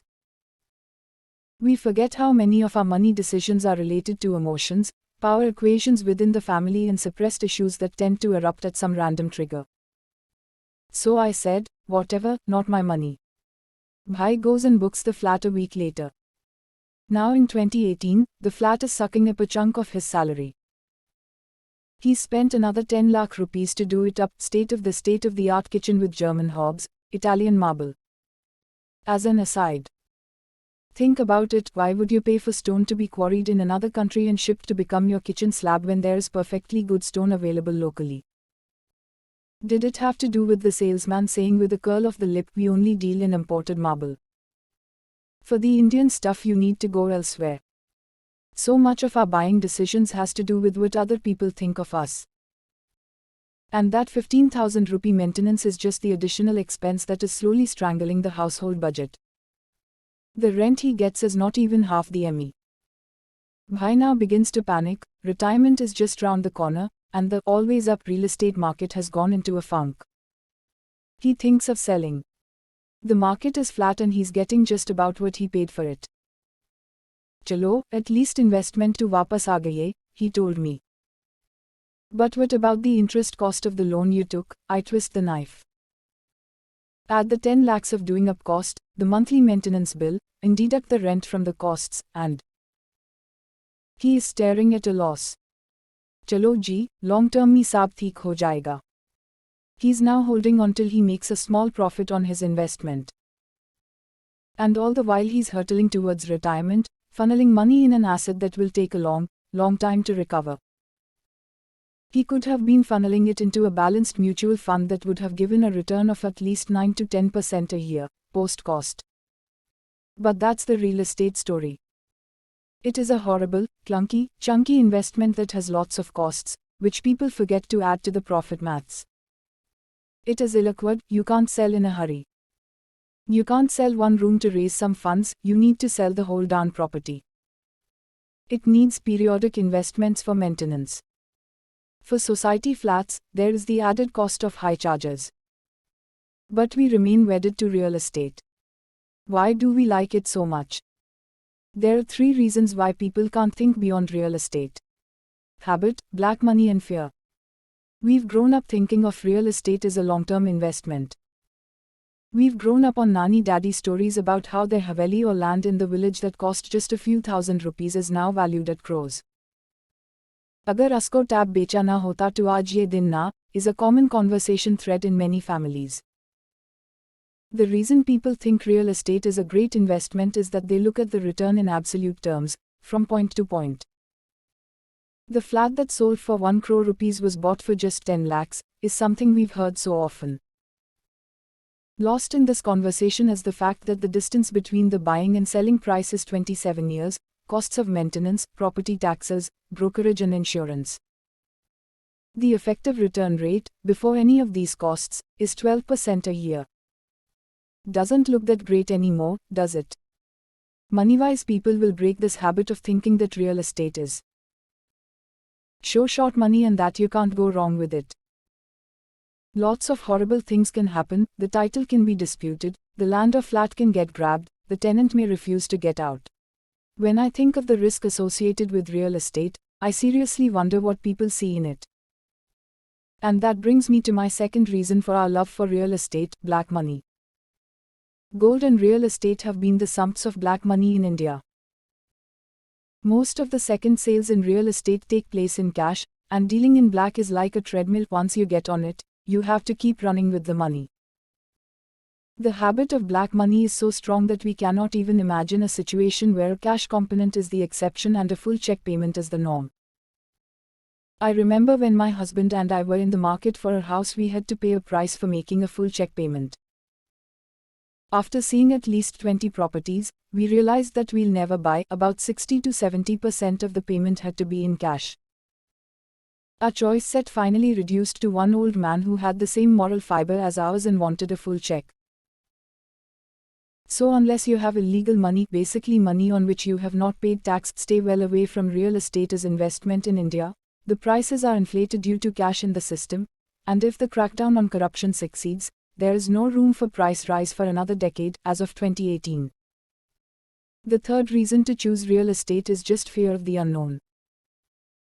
20 to 30 years ago, there were not many investment avenues. Gold, real estate, bank deposits and LIC were what everybody had chosen to invest in. But now the presence of mutual funds, which have a product for most needs, does give a better choice set. But these are invisible products, we can neither see them, live in them, nor wear them. They do not come with government guarantees. This makes us fearful. The stock market scams of the past haunt us, as they should. We should be very careful where we invest our money. We are happy to invest in dodgy property deals, to risk builders running away with our money and to turn our white into black so that we can invest for the long term in something we are familiar with and can trust. Time for pressing reset. The Indian habit of gold, FD and real estate is hard to break. But why buy the 60s and 70s products when you have the millennial financial products to invest in? Count the costs, count in the years of investing, and look at post-tax returns to see the true face of your investment returns. You are doing okay if 1. You have no more than 5 to 10% of your portfolio in gold and they are in the form of government gold bonds. 2. You own one house as the roof over your head, and no more. 3. You have your PF and PPF, and no other debt products, no FDs, no corporate deposits, no chit funds. 4. Your debt allocation is equal to your age. At age 30, no more than 30% of your portfolio is in debt products. At age 70, no more than 70% in debt products. The rest is equity. 8. Equity. The most misunderstood of all asset classes, stocks are not a lottery where some people get lucky. There is a math and science, and a way to take risk safely. This is my favorite asset class, but I don't buy shares directly. It is really important to understand the difference between investing in stocks directly and getting an equity exposure. The toughest learning is the one around equity, as it is misunderstood to be a gamble rather than a slow builder of wealth. Equity is a slow cook and not instant noodles. To understand equity, we need to understand how a business works. There are two ways by which entrepreneurs can fund their businesses: debt and equity. Imagine that your friend makes the best biryani in Delhi. But she makes it at home for her friends and family. You and others egg her on and she sets up a small home takeaway service. The biryani delivery is a runaway hit. She wants to expand the business. She wants to set up 5 kitchens in different parts of the city and grow the business 5-fold. Now she will have to rent the kitchen premises, hire more people and get more equipment. The cost of this expansion is 30 lakh rupees. She can borrow the money from a bank, but you and a few more friends decide to stake her out. 4 of you contribute 5 lakh rupees each. She puts in another 10 lakh rupees. On a pro rata basis, each of you now owns a slice of the biryani business. She owns twice your 1/6 share. You 4 have 1 share each and she has 2 shares in the business. The business does well. At the end of the year the profit is 12 lakh rupees. Each share in the business makes a profit of 2 lakh rupees. You decide not to take home the profit, but invest it further in the business. From the 12 rupees lakh profit, she opens even more kitchens. The profit in year 2 is 20 lakh rupees. One friend is going abroad and wants to sell his share. He had paid 5 lakh rupees for his share and is now willing to sell. Will he sell for 5 lakh rupees or more? More, right. Because the company is profitable and has gathered value. The price at which he will sell will be more than 5 lakh rupees.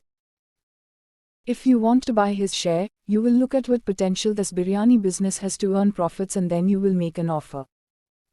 You will do the maths and may be willing to pay 8 lakh rupees. This 3 lakh rupees he has made is his profit. He had invested 5 lakh rupees and he is selling his share at 8 lakh rupees. This is what capital appreciation means in the language of the stock market. Shares gather value not because of some magic wand, but because there is value ahead for the buyer of the stock. If there is value, why does the guy sell? For many reasons the stock price may have hit a number the seller targeted, he may need the money, he may not see the value. Now she wants to expand even more. Her daughter has just finished an MBA and wants to transform this kitchen business into a corporate multi-city chain. They now need 10 crore rupees to do this. How to raise this money? Again, they can go to the bank or they can list this company. That means they can sell shares of the biryani company to anybody who sees value in it and wants to be a part of its business. Each of the original shares that had a value of 5 lakh rupees will now be broken down into many shares, each with a face value of 10 rupees. But when they sell their shares to the public, they sell not at the face value or the original value of the share, but at a premium. The profit-making business now will sell at a premium and not at 10 rupees per share. What this premium will be is decided by looking at the future prospects of this business, the management expertise, the competition in the market and many other factors. How to find the people who want to invest? Firms that want to raise equity capital go to a stock exchange. This is a marketplace where firms get themselves listed. This means the stock exchange has some basic rules of hygiene that the firm must stick to. Think of a local market that is run by the municipal authority. The rules are that each shop must have a registration number, must maintain some cleanliness, must obey the market closing time, must provide an hour of lunch break for employees, and so on. Only shopkeepers that stick to rules can open a store. A stock market also has some rules that firms that want to be listed must obey. I will not get into a detailed study of these rules because we don't need to know them at this stage. But what you need to remember is that as markets grow and events happen, these rules of the game also change.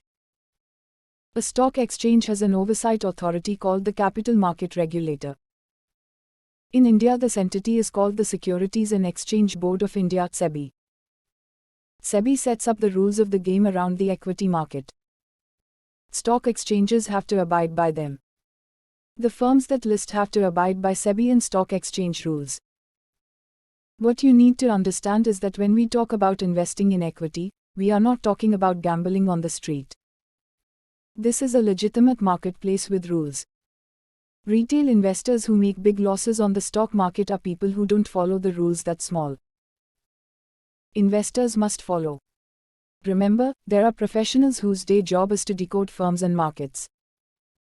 If you, a part-time, occasional investor, think you can outsmart them, you are either very lucky or delusional. What is the Sensex? You need to be living under a rock deep in the Bay of Bengal to have escaped meeting Mr. Sensex. He is Amitabh Bachchan and Shah Rukh Khan rolled into one for the business channels. His movements are closely tracked. When he is exuberantly happy, TV anchors put on party caps and cupcakes. When he throws a major tantrum by crashing down, they look as if somebody died. If a government that the market does not like comes to power, Mr. Sensex makes his blue mood clear by falling like a stone in water. When the government announces more economic reform, such as the GST goods and services tax, he throws a party by touching a lifetime high. Who's this Mr. Sensex and why should we worry about his up and down moods? Well, as long-term investors, my suggestion is to ignore Mr. Sensex. But before you do that, understand who he is, why he is irrelevant to your life in the short term, but very important in the long run. To understand Mr. Sensex better, we need to understand a stock market index, because that's what he is. What is an index number? It is a number that shows the change in price of something when you compare it with its price in the past. Chew over this line just a bit. We are using a number to track changes in a price. Let's understand this better. We use an index number all the time, and that is the inflation index. We experience inflation when we go to buy things, and we read about inflation when the government releases data. We've all read that inflation is up or down, but what does that mean? It means that the index number, the consumer price index, that tracks consumer inflation is going up or down as compared to the previous number. What is the inflation index made up of? Does it comprise all the goods and services in the country? That would be an impossible task, so the index is made up of the most representative items, such as food, fuel, clothing, housing, among others. The big spends for the consumers are included as representative of all the expenses. Each of these further breaks down into its most representative items. For example, food will further include cereals, egg, meat, fruits, vegetables, milk and beverages. Each of these categories will get further broken down into its most representative items. For instance, there are over 30 varieties of mango in India, but the index will only include a few based on how popular a type of mango is and how large its share is in the total sales of mangoes in the country. Yes, I'm sure happiness is there in the index. With me so far. Okay, now, the prices of some items in the index will go up and the prices of some things will go down. For example, the price of a telephone call has fallen sharply over the last 10 years, but the price of dal has more than tripled. Ups and downs in price will cancel each other out, but if price rises on the average have been more than the price falls, the index will rise and we will say inflation is rising. If the opposite happens, we get data to say inflation is falling. Our individual experience of buying something in the market may not reflect the broad trend of inflation. For example, you go to buy milk and find the prices have gone up. But the index may be down because the price fall in fuel and several other things have cancelled out the price rise in milk. We can use this understanding of the price index to now meet Mr. Sensex. The Sensex is made up of 30 most representative companies that are listed on the Bombay Stock Exchange BSE. The index has an initial value of 100, as on the 1st of April 1979. The index is made up of companies that represent the sectors they operate in. They are also companies that are most traded on the stock market. When we say the Sensex went up, we mean that of the 30 companies in the Sensex, more prices rose than fell. The opposite is true when the Sensex falls. The Sensex is the barometer of the activity on a stock market during the day, and over a long period of time. So when you hear the words, the Sensex is up, it does not mean that somebody threw down dice and the market went up. It just means that more prices went up than down for 30 companies. The Nifty 50 is another index that tracks the market health. This is made up of 50 stocks. India has two large exchanges, the BSE and the NSE, and both will have their own set of indices. The Sensex and Nifty 50 are broad market indices and are also called large cap indices. You must have heard the term market cap or market capitalization. This is just the number of shares of the company multiplied by the price. If the firm has 100 shares in the market and they currently sell at 50 rupees per share, then the market cap is 5,000 rupees. Actually, the number of shares runs into lakhs, and the price can be in triple digits, so the market cap numbers look much bigger than our example. India's largest company by market cap is currently Tata Consultancy Services with a market cap of over 6.6 lakh rupees crores. The 30th company's market cap is 1 lakh rupees crores. The 100th company on the BSE has almost 25,000 crore rupees of market cap. To be included in the 30 stock Sensex, the listed company needs to have a pretty large capitalization. This means that they have plenty of shares in the market and the price level is not in single digits either. Large market cap companies are usually the mature, established firms in the market. They are known for giving dividends rather than rapid growth. SEBI defines a large cap company as one that features within the first 100 companies by market cap on the stock market. A mid-cap is a company that ranks between 101 to 250 by market cap, and small caps are 251 and below. Do the Sensex companies change or do they remain the same over time? Just as new products and services enter the consumer price index and old ones become less important, so also the sectors and firms within the Sensex change. The Sensex was formally launched on the 2nd of January 1986 with 30 most actively traded stocks of that period, with the 1st of April 1979 as the base year, and an initial value of 100. In 1986 the Sensex was made up of companies that included ACC, Bombay Dyeing, Great Eastern Shipping, Gwalior Rayon, Mukund and Zenith. These excited the index by 2004, and today there is a new set of companies with just 5 of the original 30 still in the Sensex. Mr. Sensex throws out the companies that are no longer the largest and best-selling, and includes companies that represent the new areas of activity in the country. Gone are the cement, steel, commodity and engineering stocks. The changing face of Mr. Sensex reflects the market change from the 1980s to date. For example, banking, telecom and pharma were sectors that did not find a place in the 1980s Sensex, but are now firmly in the index. Companies are included and excluded based on a formula and not because the company chairman is friends with the SEBI chairman or the CEO of the stock exchange. If you could just buy the Sensex or Nifty 50, you would hold automatically the large, best-selling companies in India that represent the sectors of the economy that are doing well. Jump to the next chapter if you want to know how to do this right away. What is a mid-cap index? And is the Bankex also an index? Suppose you wanted to track just food inflation and not the overall inflation in all consumer goods. You would create another index that would look at prices of just the items that are included under food. Then, within food, if you wanted to track inflation in vegetables and fruit. Yup, right, you then use the vegetable and fruit index. Use the same logic to understand the stock market.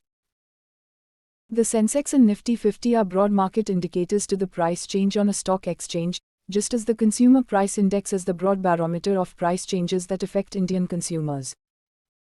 The mid-cap index tracks only the representative mid-cap companies. These are companies that are smaller in size than the big, mature companies that sit in the Sensex. Being smaller, they have lower market cap and fewer shares out for trade.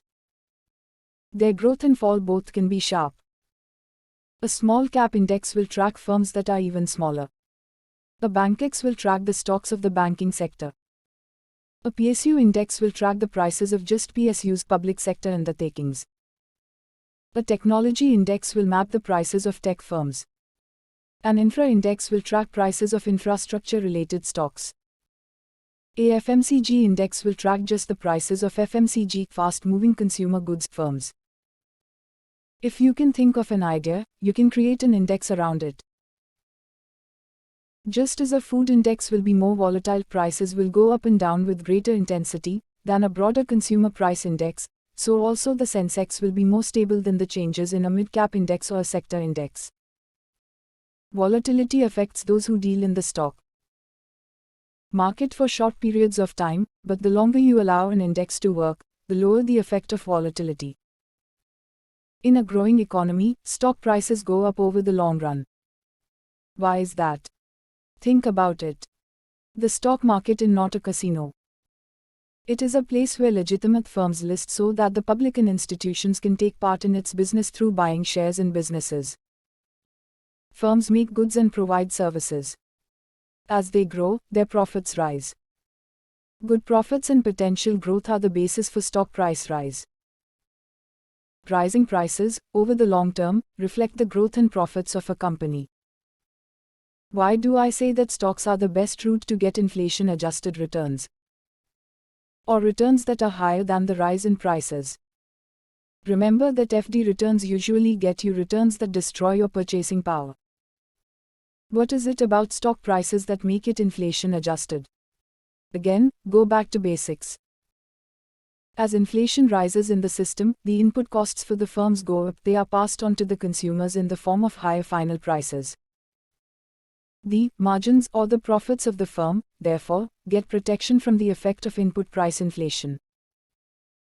Why do I like giving my money and equity exposure so much? Each time I show one slide in my workshops, lectures and talks, the audience gasps. There is disbelief on the faces at what they see. What is the slide? It shows the value of 1 lakh rupees invested in 1980 today in 4 different products. 1. A fixed deposit. 2. Gold. 3. Public Provident Fund. 4. Sensex. 1 lakh rupees invested in each of these products and left to compound is worth 19.35 lakh rupees in the fixed deposit, 16.10 lakh rupees in gold, 32.78 lakh rupees in PPF and, hold your breath, 2.3 crore rupees in the Sensex. How did this happen? Surely gold did better. If you understood the first part of this chapter, and the book till now, you will understand these numbers too. FDs are low return. Low return investments that destroy purchasing power due to the impact of inflation. PPF does better because of higher rates of interest. Gold does badly because its price goes through highs and lows, and while there are periods in the history of gold that could have made you a lot of money, over time it loses steam. What is the magic about the Sensex that over almost 40 years the money has grown exponentially? There is no magic. In a growing economy, a broad market index will always have the well-performing stocks of that time. Any investment that allows you to buy the index stocks in the same proportion will give you index returns. You also get the benefit of the dividends declared and the bonus shares issued as you hold the index. Therefore, the super returns over time. Long ago, when I was editing Outlook Money, I set out to do one exercise. We were used to taking point-to-point returns of the Sensex, that is, we pick a date and see what the return was 1 year back, 2 years back, 10 years back, 20 years back and so on. But what if the date we pick is a day when the market is really high? Will we not get inflated returns? What if it is the lowest in the year? I wanted to track an investment in the Sensex on a given day in a year in the past 30 years across various time periods. Suppose you invested 1 lakh rupees in the Sensex on the 1st of January 1980 and then held that investment for 1 year. You did the same on the 2nd of January 1980 and held that for 1 year. Then you bought on the 3rd of January and held for 1 year, and you went on doing this for 30 years. There were days when you bought when the market was very low and your money more than doubled in a year. There were days on which you bought very high and your money halved in a year. Now do the same exercise with a holding period of 2 years. You buy on the 1st of January 1980 and hold for 2 years. You buy on the 2nd of January and hold for 2 years, you do this across 30 years. Your maximum return and maximum loss are now lower than your previous experience. Do this exercise for a 5-year holding period. Then 10, then 12, 13, and so on. Around year 7 you begin to get a very interesting result. The volatility of returns begins to reduce and the average return is about 14 to 15% a year. Depending on a number of factors, the year at which the minimum return is positive is between 7 and 10 years. I finally had evidence on long-term investing. I remember starting the process at about 2 p.m. in the afternoon. Next, when I looked up, it was dark outside. It was extensive figure work, but the amazing results made me even more determined to bring equity exposure to middle-class India's money and end its dependency on gold, real estate and FDs. You've heard this phrase so often, it is not market timing but time in the market that matters. Time in the market matters because it smoothens out the volatility of the market. Which is why you should not put money into the equity market if you need it next year. Equity vs real estate. Ask any group of people what gives the highest return, and 9 out of 10 will say real estate. The 10th will name gold as the best investment. Mention stocks or equity, and the response is either hostile, due to the stock market related scams including the unpunished scam of unit-linked insurance plans, or fearful. Every time I speak to a group, I get the same response. A sure thing with real estate and gold, and an overall feeling of mistrust with equity.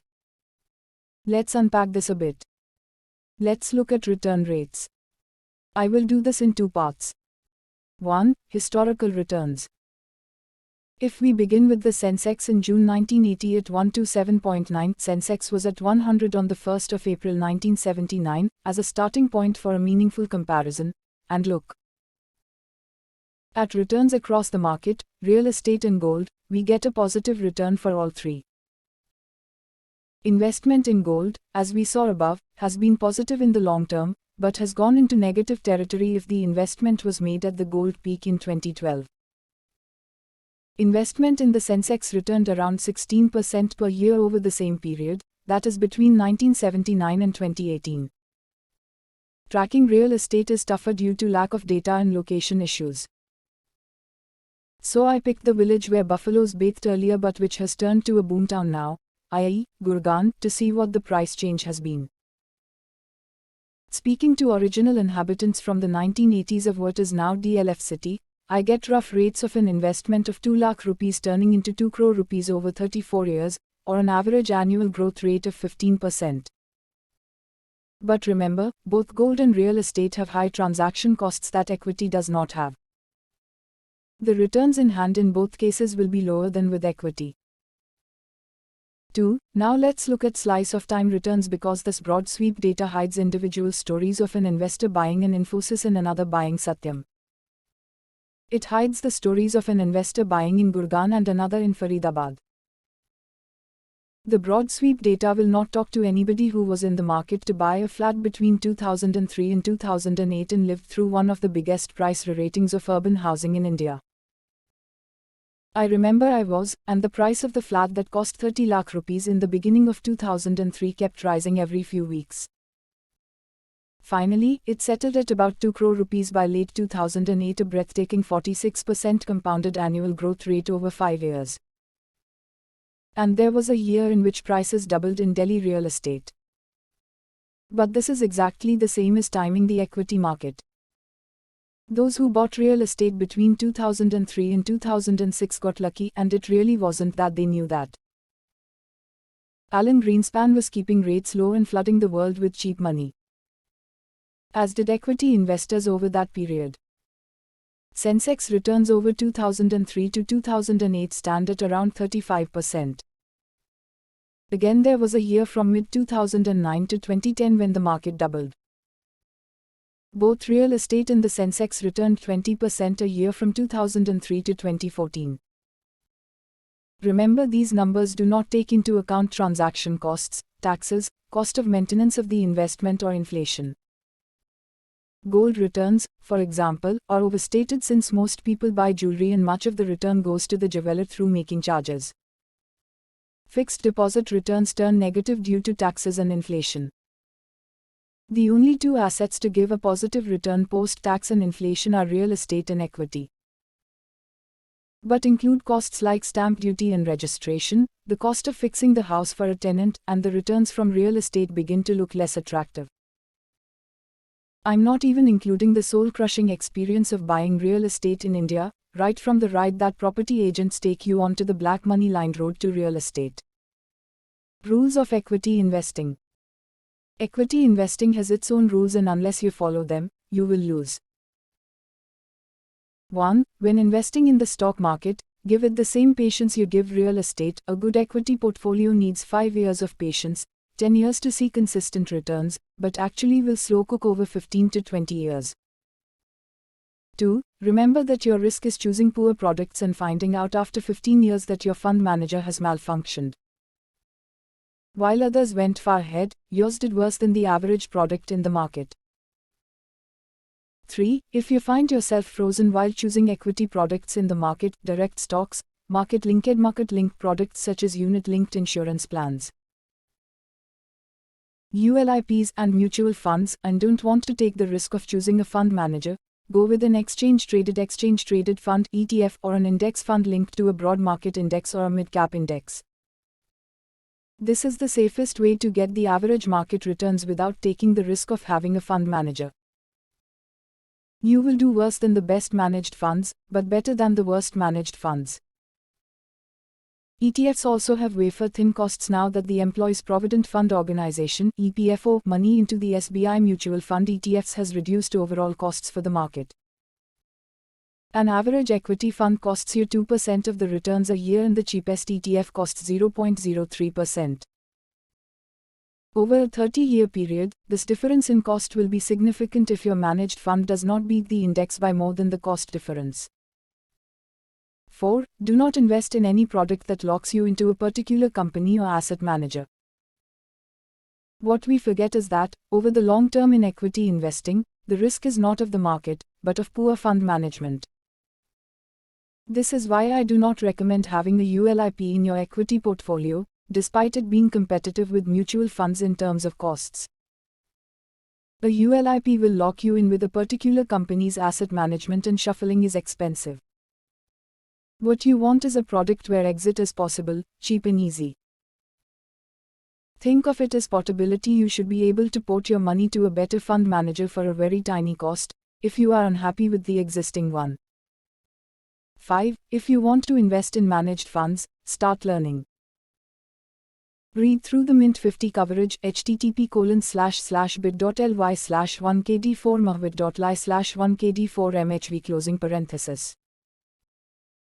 Go through the value research data, http://bit.ly/1kitchen and Morningstar ratings, http://bit.ly/1tyoxzybit.ly/1tyoxz.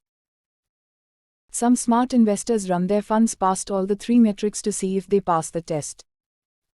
Take a considered decision that you can own. Not. Investing in equity is not an option. You may as well understand the road rules of investing. Also, remember that we created an emergency fund and bought medical and life covers so that you can put your money to work for the long term. We've taken away the need for keeping money liquid and building a safety net under your money box.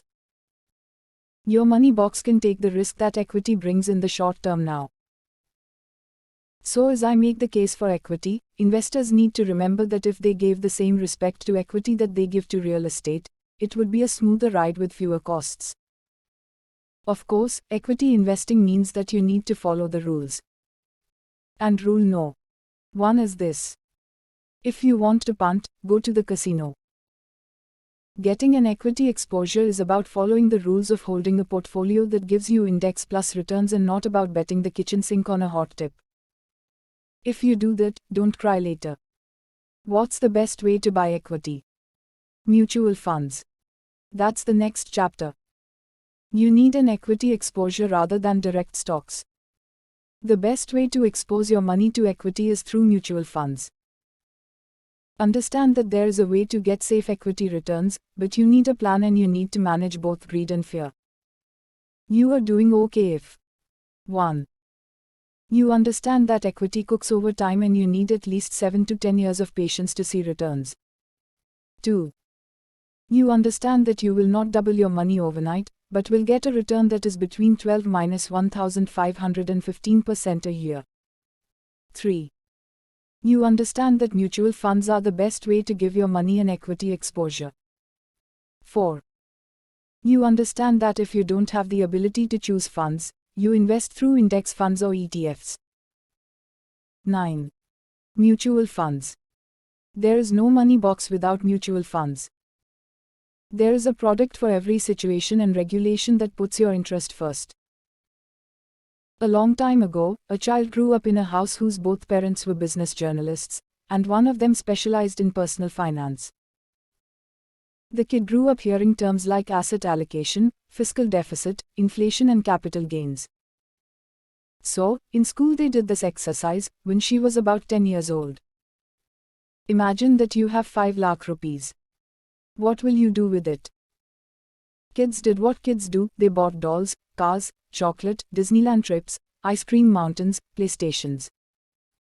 One kid made a business plan. 3 lakh rupees for a dog kennel business, 1 lakh rupees in mutual funds, and 1 lakh rupees for 2 dogs and cats as pets for her. The dog business will give her 10 lakh rupees a year. This she would distribute among various family members, and part of it would get her even more pets. Yes, I do think we damaged our kid somewhere. I'm sure this is not normal. So what are mutual funds? These are also stocks, right? No. They are not. They invest only in equity, right? No. They invest in many things. Equity or shares is just one of the many things funds buy. They invest in bonds, gold and soon real estate. You can build your entire portfolio by buying mutual funds across these asset classes. And from within the asset class, you can build a diversified portfolio for all your short, medium and long-term needs. Apart from my one house in which I live, and my PF, all my money is in mutual funds. So, what is a mutual fund and why do I like them so much? Imagine that you are setting out on a long trip. Think about the way you travel. Will you drive your own car, take the train or take a flight? If you drive your own car, you need to first know how to drive, know the routes, look after the maintenance of the car and your safety yourself. And, of course, get ready for a long hard drive ahead. If you take a train or a flight, you are handing over the responsibility of getting to your destination to the experts, to the railway and the airline whose job it is to ensure you reach safely on time at a reasonable cost. Think of investing in a similar manner. You can choose to do it yourself. For that you need to have the time, the knowledge and the capacity to do the work of choosing stocks, building a portfolio and managing it. Or you can hand over the job to professionals whose aim in life is to manage your money. A mutual fund is a way to pool the money of a large number of small investors and hand it over to experts to manage it.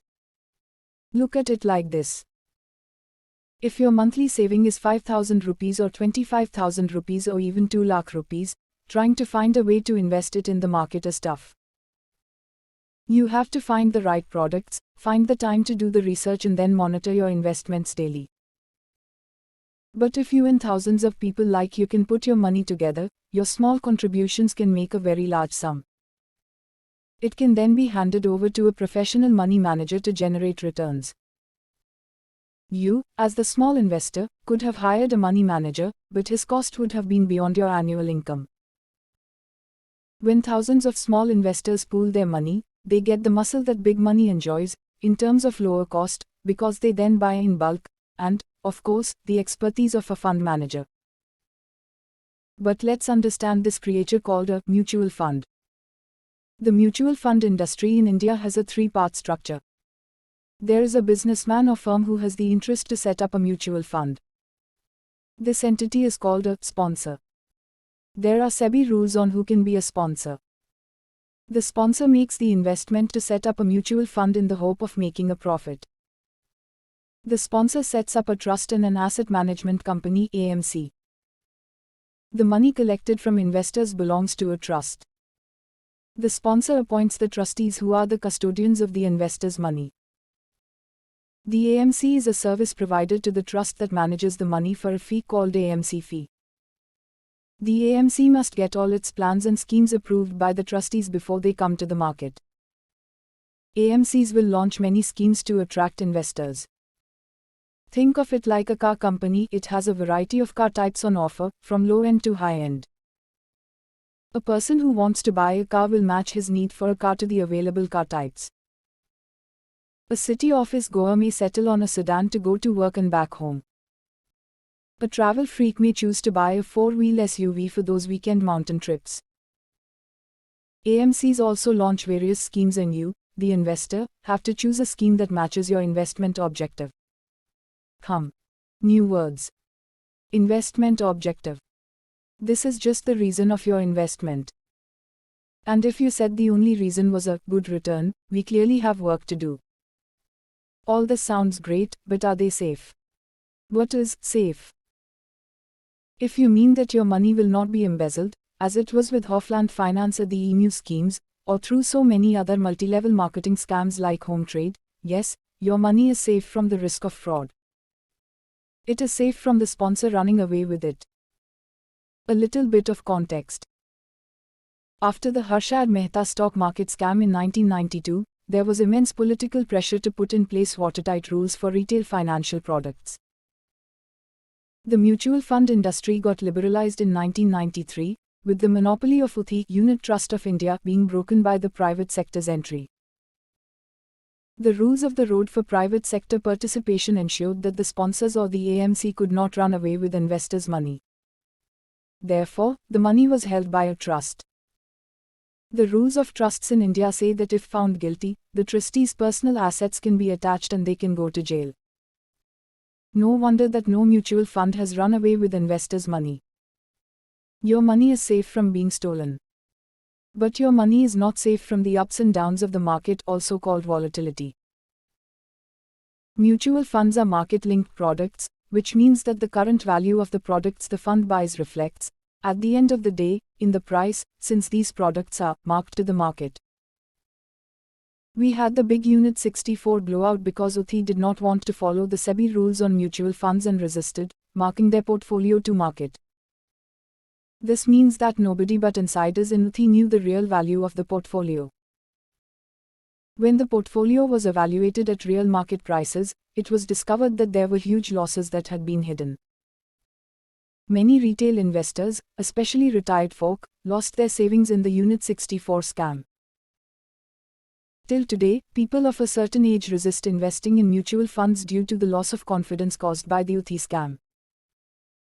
The government then broke up UTI into two, the good UTI which then followed SEBI's rules and the bad UTI that held all the toxic assets.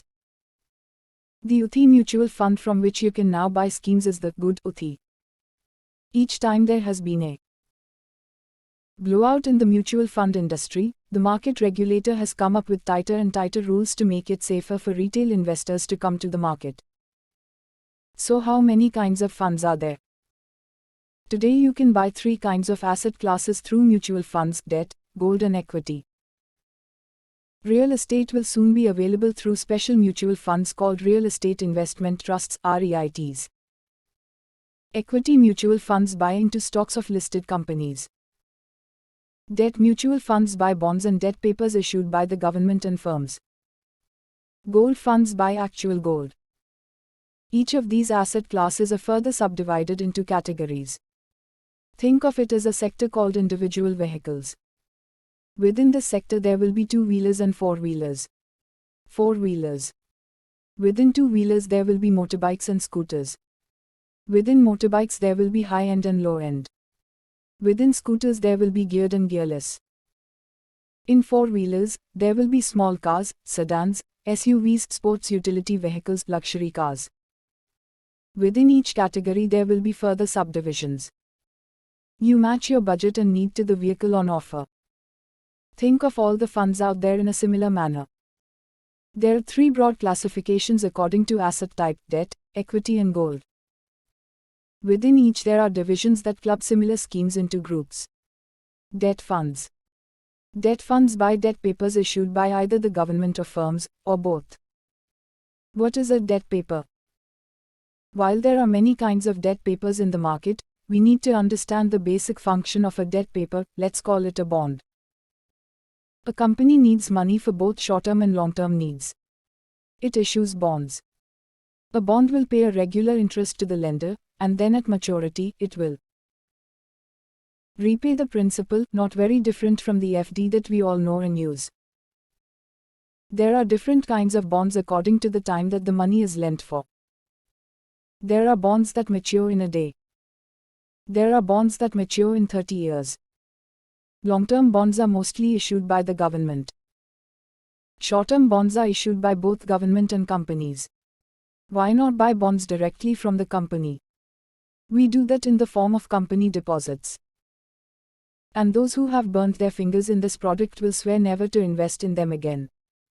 Why is that? Because as an individual, it is very difficult to gauge the health of the business and keep a track of it. It is better to let experts take the call. Also, think about it in this way. You will buy bonds of one or two or maybe three firms. A mutual fund will hold bonds of at least 25 to 30 firms. If one of your three bonds does badly, you lose 1/3 of your portfolio. If the same bond is held by your mutual fund, the hit on your money will be a fraction, since the fund is holding many other bonds. This is called diversification. We reduce our risk by increasing the number of products we hold. Instead of bonds, our job will then be to choose the right experts from all the mutual funds in the market. And yes, there is a way to do that. But more of that later. We are still learning the alphabet of investing. We'll make words and paragraphs using these lessons later. So the first thing to remember is that we must buy debt funds to match the investment horizon of the mutual fund scheme with ours. Investment horizon, or the time for which we want to invest our money, can also be called tenor. We are going to match our holding period with that of the scheme we buy. This means that we will buy a debt fund that invests in short-term bonds if we need our money in the near term. We will buy a debt fund that invests in long-term bonds if we plan to hold the fund for a long time and don't need the money in the near future. We need to understand a bit more about how debt funds are classified before we can invest in them. Kinds of debt funds. There are two ways to slice the debt fund market. 1. According to tenor, or the holding period of the bond. 2. According to the quality of debt paper bought by the fund. When you think of a debt fund, ask yourself these two questions. Does the average maturity of the debt fund match my holding period? If I want the money next week, should the average maturity of the fund be 3 years? Obviously, the answer is no. Question 2 is what quality of debt paper does the scheme hold? The better the quality, the lower will be the potential return. The lower the quality, the higher is the risk and the return. If you don't want risk in your debt fund, settle for debt funds that only buy high-quality paper, and be willing to sacrifice some return for that safety. Unlike what Gordon Gekko said in the movie, I believe that greed is bad, it costs you money. I will run through 2 categories of debt funds that I think you should have. There are plenty more, but I don't see the logic of using only a debt product for needs that are more than 3 to 5 years away. Liquid funds. If there is a banking product that is like a liquid fund, it is the savings deposit. The purpose of a liquid fund is to keep money, well, liquid, or ready for use. The bonds that a liquid fund buys are short maturity bonds, or bonds that will mature within an average of 3 months.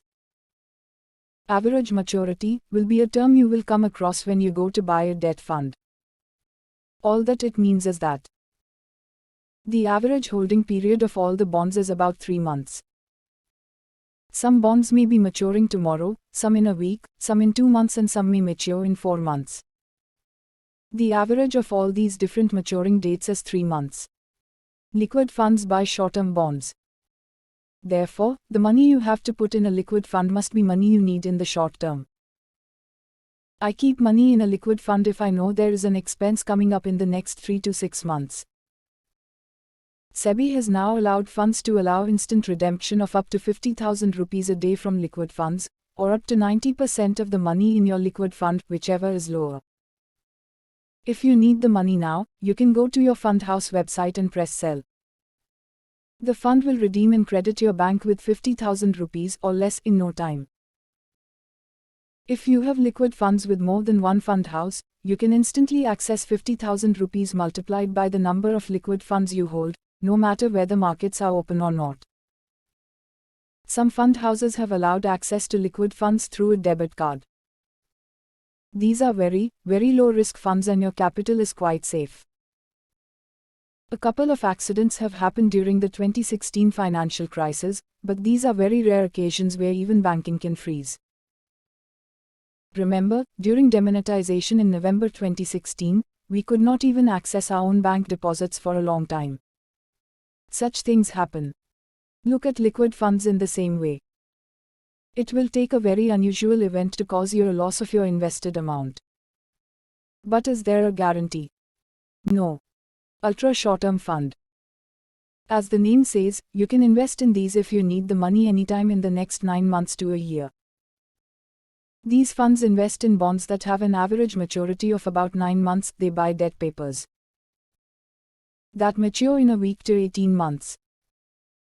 These carry low levels of risk usually, but you need to constantly watch out for mutual funds buying lower quality bonds to spike returns. We read earlier that government bonds are the safest and, therefore, carry the lowest interest rates because there is zero risk of default.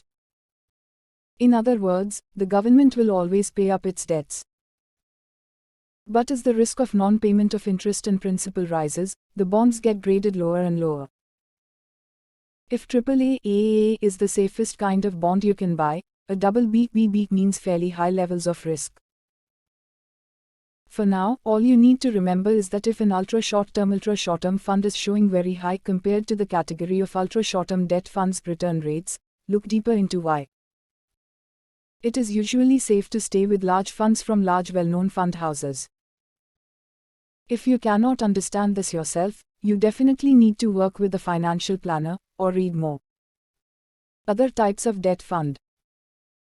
There are other categories of debt funds: corporate bond fund, medium-term bond funds, credit risk funds, long-term bond fund, GSEC funds, and monthly income plans MIPS.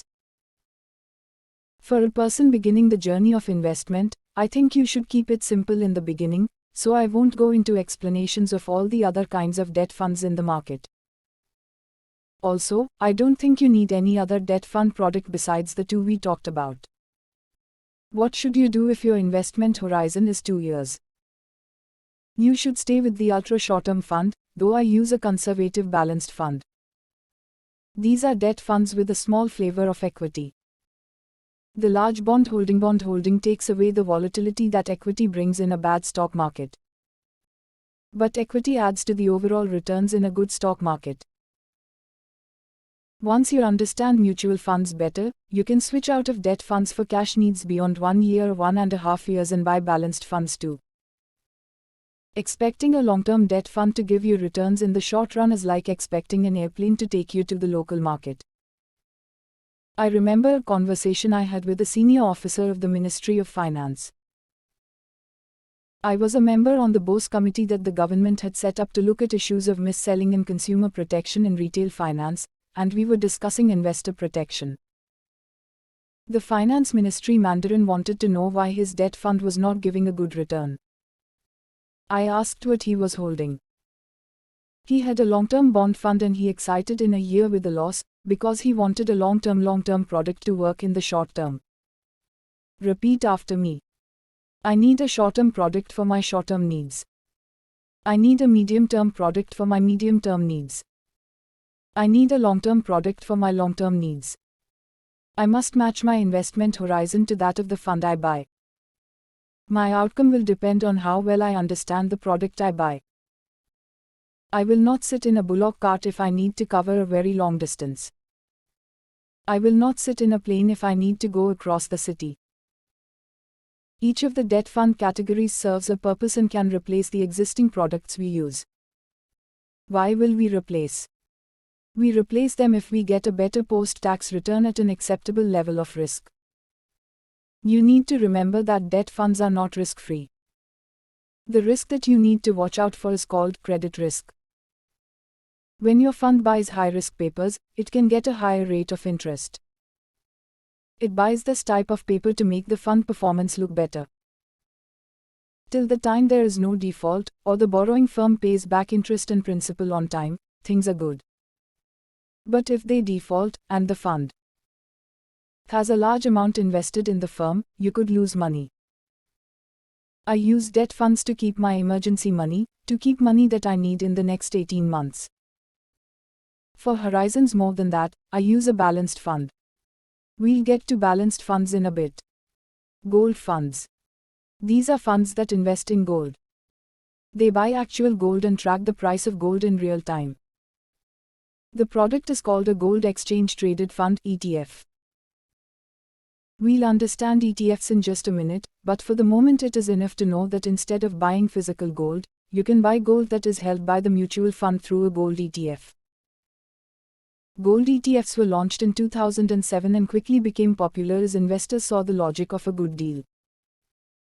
You get lower cost than buying physical gold, you don't have to worry about purity, there are no making charges and it is safer, you don't have to rent a locker to store your gold. You buy a unit of the gold ETF at the current market price of gold and the ETF invests that money in bullion of 99.55% purity. 1 unit of an ETF is equal to 1 gram of gold. Gold funds became very popular in India in the Great Gold Rush after the financial crisis of 2008. What's the cost of this product? You have to pay the cost of a demat account and its brokerage to buy the gold ETF. This usually costs about 1 rupee per lakh for a retail investor with limited trades. The fund house charges an annual cost called expense ratio. This is between 0.9% to 1% of your assets under management or gold ETFs. Read the section on understanding expense ratio and how to think about it to get this better. But falling gold prices and a new product in the market has reduced interest in gold ETFs. The Government of India has launched gold bonds to offer an alternative to gold buyers in the country. Gold imports are a heavy burden on our foreign exchange reserves and sometimes cause a balance of payment problem. To allow people to buy gold and yet not cause a loss of foreign exchange, the government has launched the Sovereign Gold Bond Scheme. Not only is there no cost to the product, investors also get a rate of interest along with the sovereign guarantee.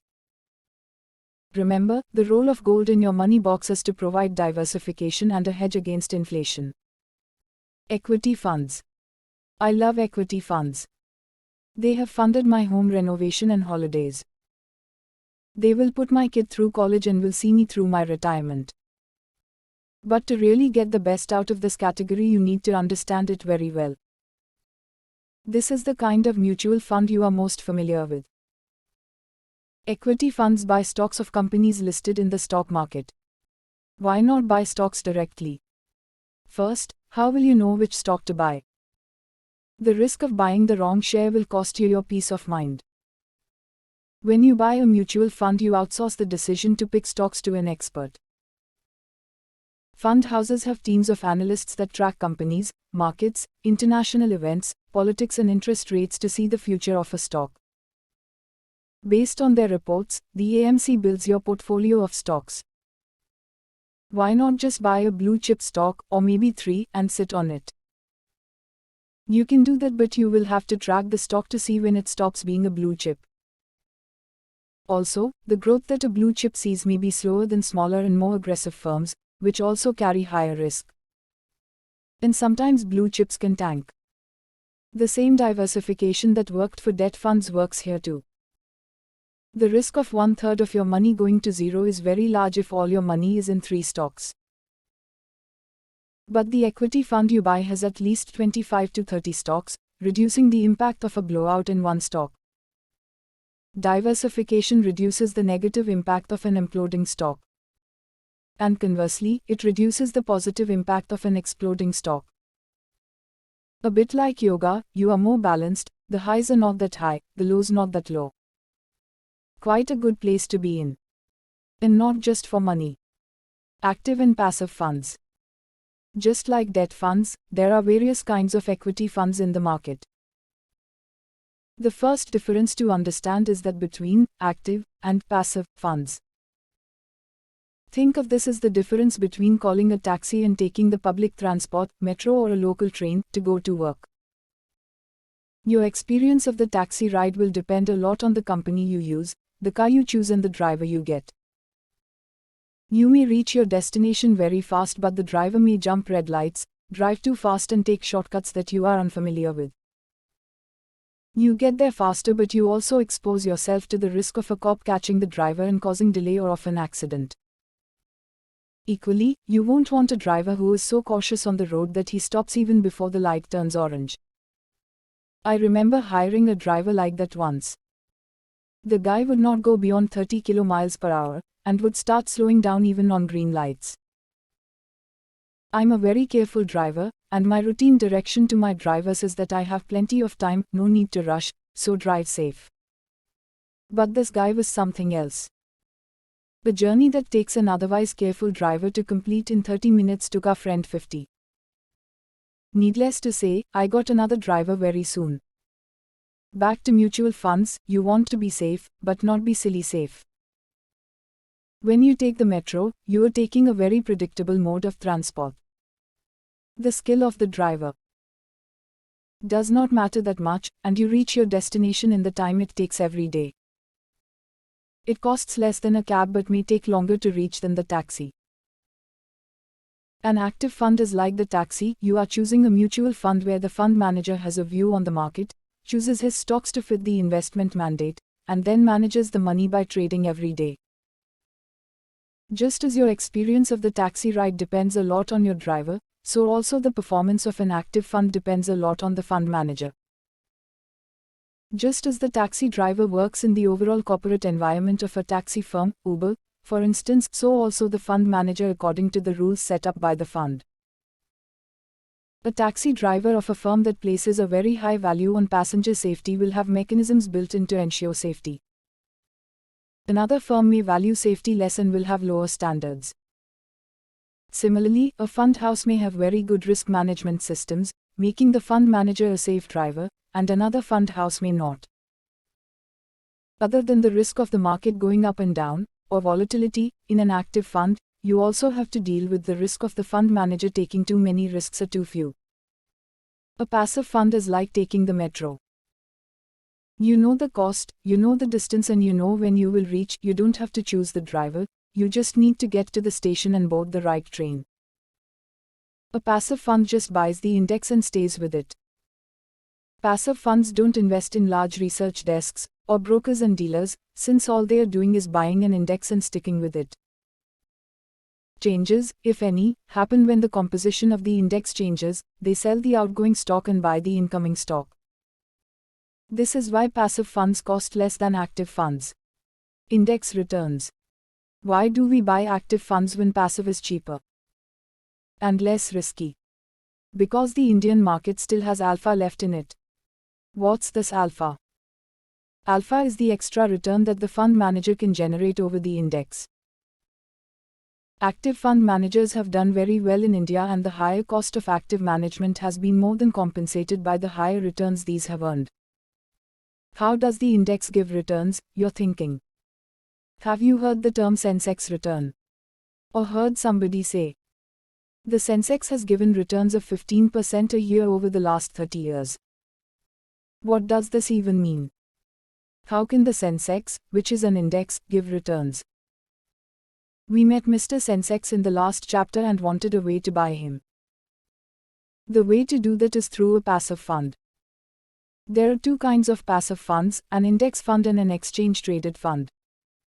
They both choose an index and mimic it. Let's think of an index fund in the Sensex.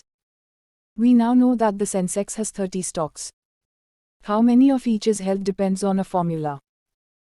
So the number of shares of each of the 30 shares that will be bought will depend on the weight of the share in the index. If we were thinking of a mango price index, we'd include all 30 varieties, and give a higher weight to the kind that sells more. If half the volume of sales came from Alfonso, that kind will have half the weight in the mango index. This is a very crude example, but enough to understand that the Sensex is a weighted average of the prices of 30 stocks. The index will buy the 30 stocks in the same proportion as they have in the Sensex and just stay with the investment. If the Sensex falls by 1%, the index fund's NAV net asset value, i.e., the price of one unit of a mutual fund, will also fall by around 1%. Your return will be equal to the Sensex return minus costs. Look at the discussion on NAV to understand this better. An ETF also tracks an index like the Sensex but lists its units on a stock exchange, unlike a mutual fund. To buy and sell mutual funds you don't need to have a demat account. But to invest in an ETF, you need a demat account. The other difference in index funds and ETFs is that you can buy an index fund at a price at the end of the day, but you can buy an ETF at any point in the day. This difference in price is not relevant to retail investors like us. ETFs come with tiny costs compared to the index funds. The average index fund costs between 10 basis points to 1%, or 10 paise to 10 rupees on every 1000 rupees invested.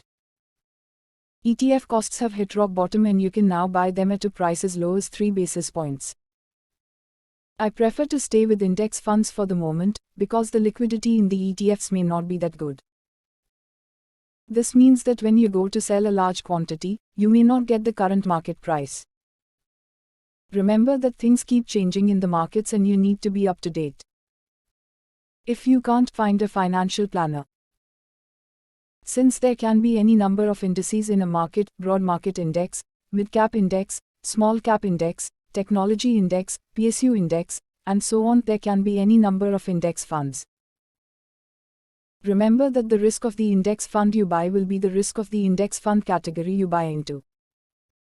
So the risk of a mid-cap index fund is much higher than the risk involved with a Sensex or Nifty fund.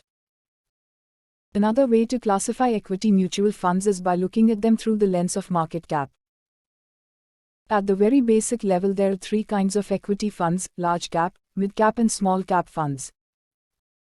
Large cap funds are more mature and stable, since they invest in the larger companies that are listed in the stock market. A mid cap fund invests in stocks of mid-sized firms.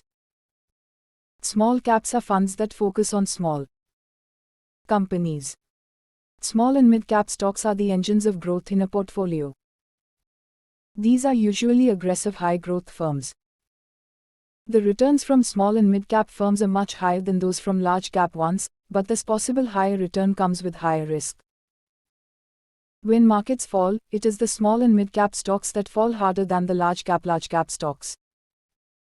Another classification is called sector funds.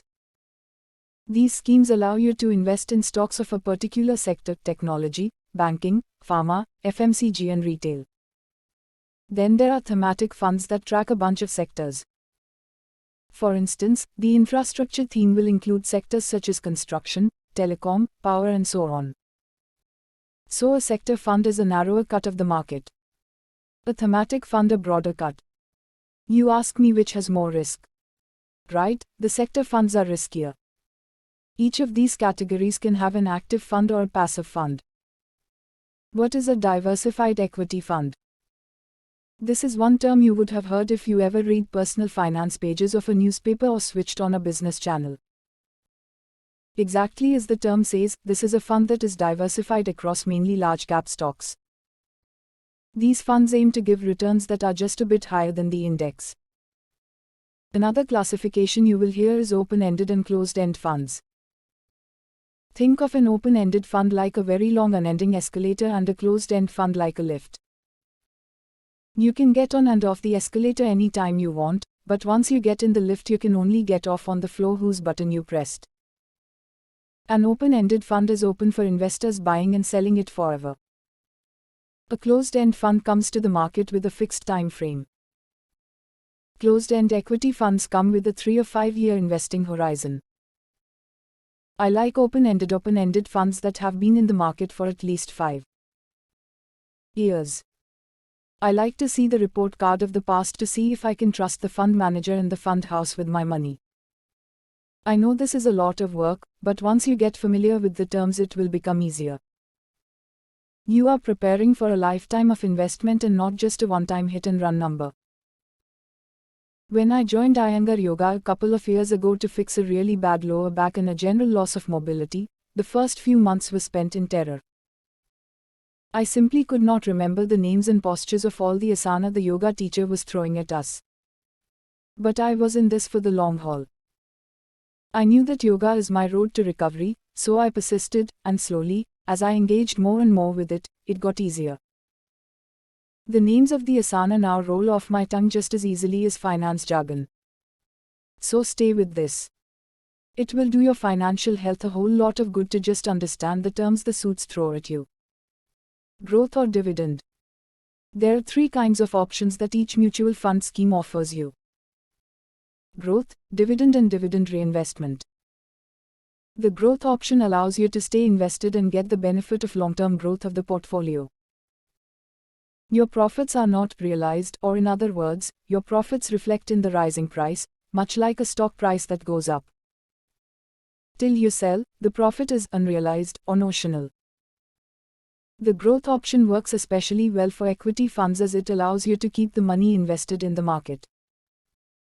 The profit your fund makes remains in the market and you get the benefit of compounding over the years. The number of units you buy remain the same, but the price, or the NAV, keeps going up.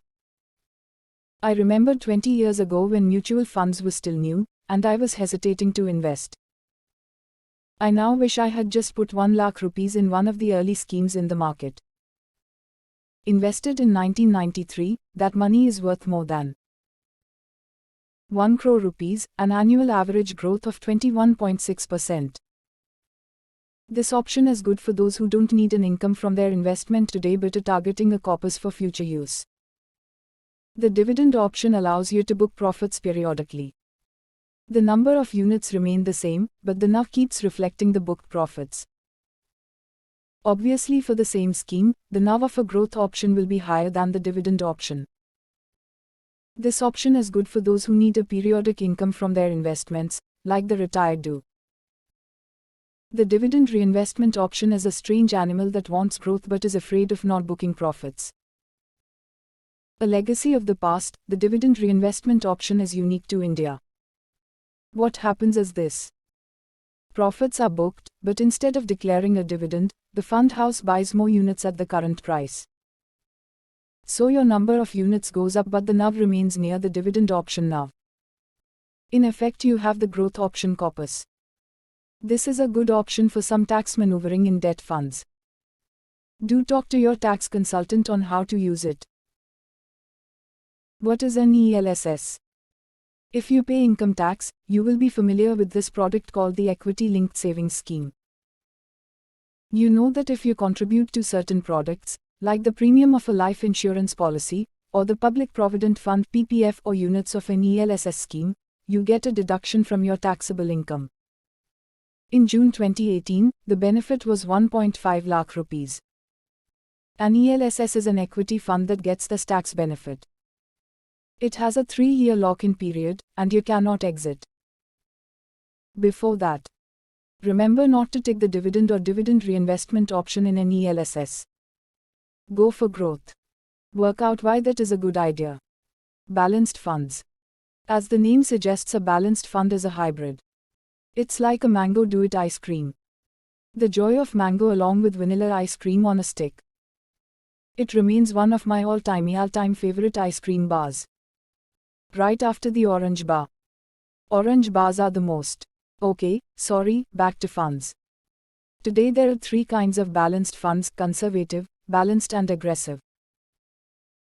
Conservative funds have between 10 and 25% in equity, balanced have between 40 and 60% in equity, and aggressive about 65 to 80% in equity. Conservative balanced funds are also called monthly income plans (MIPS). Remember that MIPS are not assured income schemes. They are just debt funds with a small crust of equity to give a slightly higher return than a pure debt fund. Balanced funds are a great first investment to make in order to test equity funds. There are many other kinds of funds in the market. For a beginner, the discussion here is enough. Maybe I'll write a book just on mutual funds and dive deeper into all there is to know about smart investing in funds. NAV. What is this NAV? It is the price of a unit of a scheme. The full form is net asset value. It is not gross because the costs have been removed from the price, and you get the net value in your hand. Imagine there are 100 investors and each has put in 1000 rupees in an equity mutual fund. Each bought a unit for the price of 10 rupees. Therefore, each investor holds 100 units. A sum of 1 lakh rupees is invested by the mutual fund in different stocks. A year later the value of the portfolio is 1.5 lakh rupees, giving a profit of 50,000 rupees. This will be shared equally by the units, but before that costs will be removed. If the cost is 10,000 rupees, the profit that goes to the unit holders is 40,000 rupees. This gets reflected in the NAV that goes from 10 rupees to 14 rupees. Your 100 units are now worth 1,400 rupees. Multiply the NAV with the number of units you hold to get the value of your mutual fund holding per scheme. How do mutual funds make money? Good question. Nobody is doing charity here. Profit motive with good regulation is the best way for competition to flower and for the consumer to get a good deal. Costs matter and you need to understand costs really well so you can decode not just mutual funds but other products as well. Remember that costs don't really matter in a fixed return product, such as a fixed deposit (FD) or a bond. A 10% FD will give 10% on the principal. The banks price the deposit after taking care of their costs and profits. Bonds and traditional plans, non-participating plans only, sold by insurance companies too, work on the same logic. You get a defined amount back either periodically or in one bullet shot some 10 to 15 years later. You need to just worry about the rate of interest, the final payback and the current inflation rates. But you need to think about costs in a market-linked product or one in which the returns are linked to an underlying asset such as stocks, bonds, real estate, gold or commodities. In its simplest form, a market-linked investment product carries 3 kinds of costs. 1. The cost to enter the product, also called a front load. If you invest 100 rupees, and 2 rupees from that is cut out so that 98 rupees is invested, the 2 rupees is called a load. A load is part of the price of the product, or is embedded in the price. It is an invisible charge because it is not usually disclosed. Mutual funds have 0 loads and are an extremely investor-friendly product. The question to ask when buying a market-linked investment product is: how much of the money I invest goes to work? 2. An ongoing cost or the annual fees that you need to pay to have experts manage your money. To take care of the running costs and profits of investment managers each year, some fees are deducted from your money. The cost to you of handing over your money to professionals is captured in a number called the expense ratio. This is the fees that a mutual fund charges investors for its costs and the profits it makes. The market regulator has put ceilings on how much a fund can charge you. This charge varies across fund categories. For example, a liquid fund may charge as little as 14 paise to Re1 for every 100 rupees invested every year. Debt funds charge more, and it typically varies from 25 paise to 1 rupee and 50 paise on every 100 rupees in the scheme. Equity funds cost more and the charges range from about 2 rupees to 3 rupees. These are costs for regular plans. Index funds, ETFs and direct plans cost much less. We'll discuss direct plans in a minute. These numbers may look small, but they add up to be a significant amount over the years, both for you and for the fund. For example, the difference between an expense ratio of 0.5% and 1.5% over a 20-year period is huge. If you bought an equity fund and got a 20-year annual pre-cost return of 15% a year, the fund with the lower expense ratio will get you a net return of 14.5%, and the higher expense ratio will give you 13.5%. What difference does that make? If you had 1 lakh rupees invested in both, one scheme will give you 15 lakh rupees, and the other will give you 12.58 lakh rupees. Costs matter. Do look at the expense ratios of the funds you buy. 3. An exit cost, or the cost of selling the product. To take care of expenses of selling the investment you made, or to act as a deterrent to frequent churning of money, funds levy exit charges. This is a percentage of your corpus and usually falls off to zero after about 1 or 2 years. Ask this question. What does it cost to redeem this product after 1, 2, 3 years and so on over the life of the product? What is a direct plan? The expense ratio has embedded in it the sales commission paid to sellers of mutual funds. There are 2 entities in the market, advisors and distributors. Distributors are supposed to just vend the product, much as a chemist vends medicines but does not prescribe them. For prescription you go to a doctor, who charges a fee.